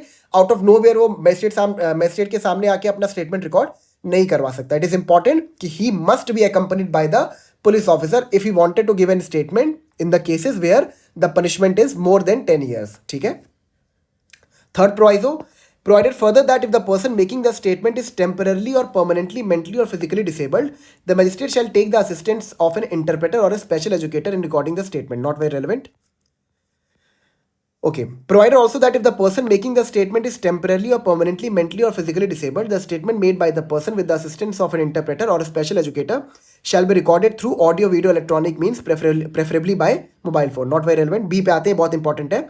A statement recorded under clause A, that is of a woman who is a victim of rape or aggravated form of rape, who is temporarily or permanently mentally or physically disabled, shall be considered a statement in lieu of examination in chief as specified in section 142 of BSA, such that the maker of the statement can be cross-examined on such statement without the need for recording the same at the time of trial। अगर वो women physically या mentally disable है, ठीक है, temporarily, ठीक है, तो जो उसका स्टेटमेंट है इसको हम मानेंगे as an examination in chief under section 142 of BSA। Very important for your examination, इस क्लॉज को ध्यान रखिएगा। 7, the magistrate recording a confession और statement made under this section shall forward it to the magistrate by whom the case is to be inquired into or tried। इस particular provision के अंदर जो भी मैजिस्ट्रेट कन्फेशन या statement record कर रहा है, अगर वो जुरिस्डिक्शनल मैजिस्ट्रेट नहीं है तो उसको रिकॉर्ड करके तुरंत ही जुरिस्डिक्शनल मैजिस्ट्रेट के पास फॉरवर्ड कर देगा। 184 की तरफ आते हैं।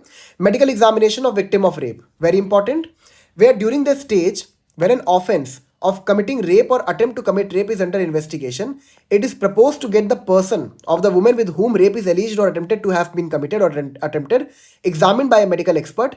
Such examination shall be conducted by a registered medical practitioner employed in a hospital run by the government or a local authority, and in the absence of such a practitioner, by any other registered medical practitioner with the consent of such woman or of a person competent to give such consent on her behalf, and such woman shall be sent to such registered medical practitioner within 24 hours from the time of receiving the information relating to the commission of such offense. Section 184 जो है ये बताता है कि अगर कोई victim of rape है तो उसका मेडिकल एग्जामिनेशन कैसे होगा. ठीक है, उसका मेडिकल एग्जामिनेशन किया जाएगा by the registered medical practitioner. If you remember chapter 5 की डिस्कशन, तो वहां पर हमने पढ़ा था एक्यूज्ड का मेडिकल एग्जामिनेशन किया जाएगा if is concern with the commission of the offence of rape. यहां पर हम विक्टिम की बात कर रहे हैं 184 के अंदर. ठीक है, तो विक्टिम का जो मेडिकल एग्जामिनेशन है वो किसके द्वारा किया जाएगा? By a registered medical practitioner, जिसकी डेफिनेशन आपको सेक्शन 53 आई गेस 53 था, 53 BNSS के अंदर मिलती है, जो भी है 51, 52, 53 में से किसी एक में था.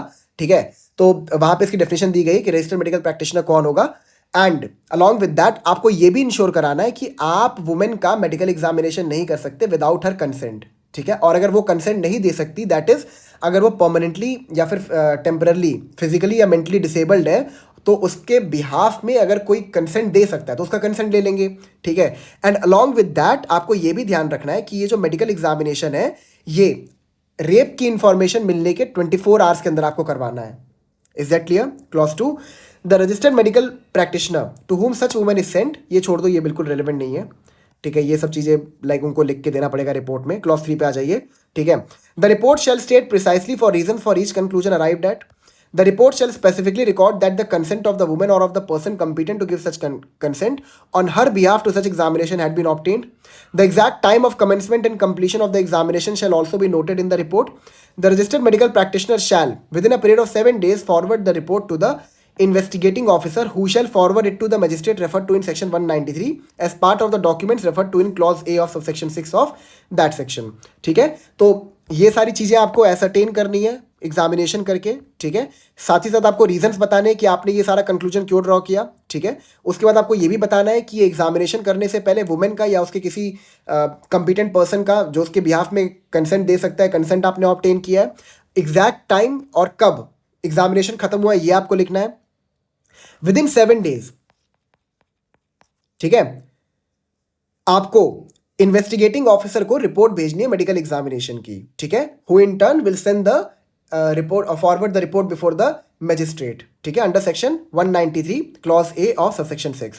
Clause 7, nothing in this section shall be construed as rendering lawful any examination without the consent of the women or of any person competent to give such consent on her behalf. अगर यहां पर consent आपने obtain नहीं किया है तो उस medical examination के थ्रू आपने कोई भी एविडेंस कलेक्ट किया हो, उस एविडेंस की कोई एविडेंशियल वैल्यू नहीं बचेगी. बिना कंसेंट के आप मेडिकल एग्जामिनेशन नहीं कर सकते.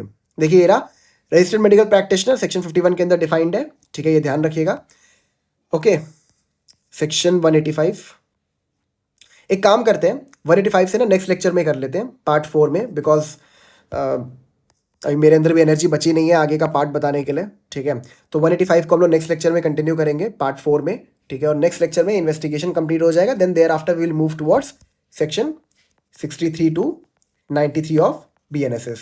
फिर उसके बाद 125 वाला कर लेंगे एंड 144 वाला, and then we will be done with the prelims part. Is that clear? ठीक है, तो इसको करते हैं नेक्स्ट लेक्चर में करते हैं. Thank you so much. I will meet you in the next lecture.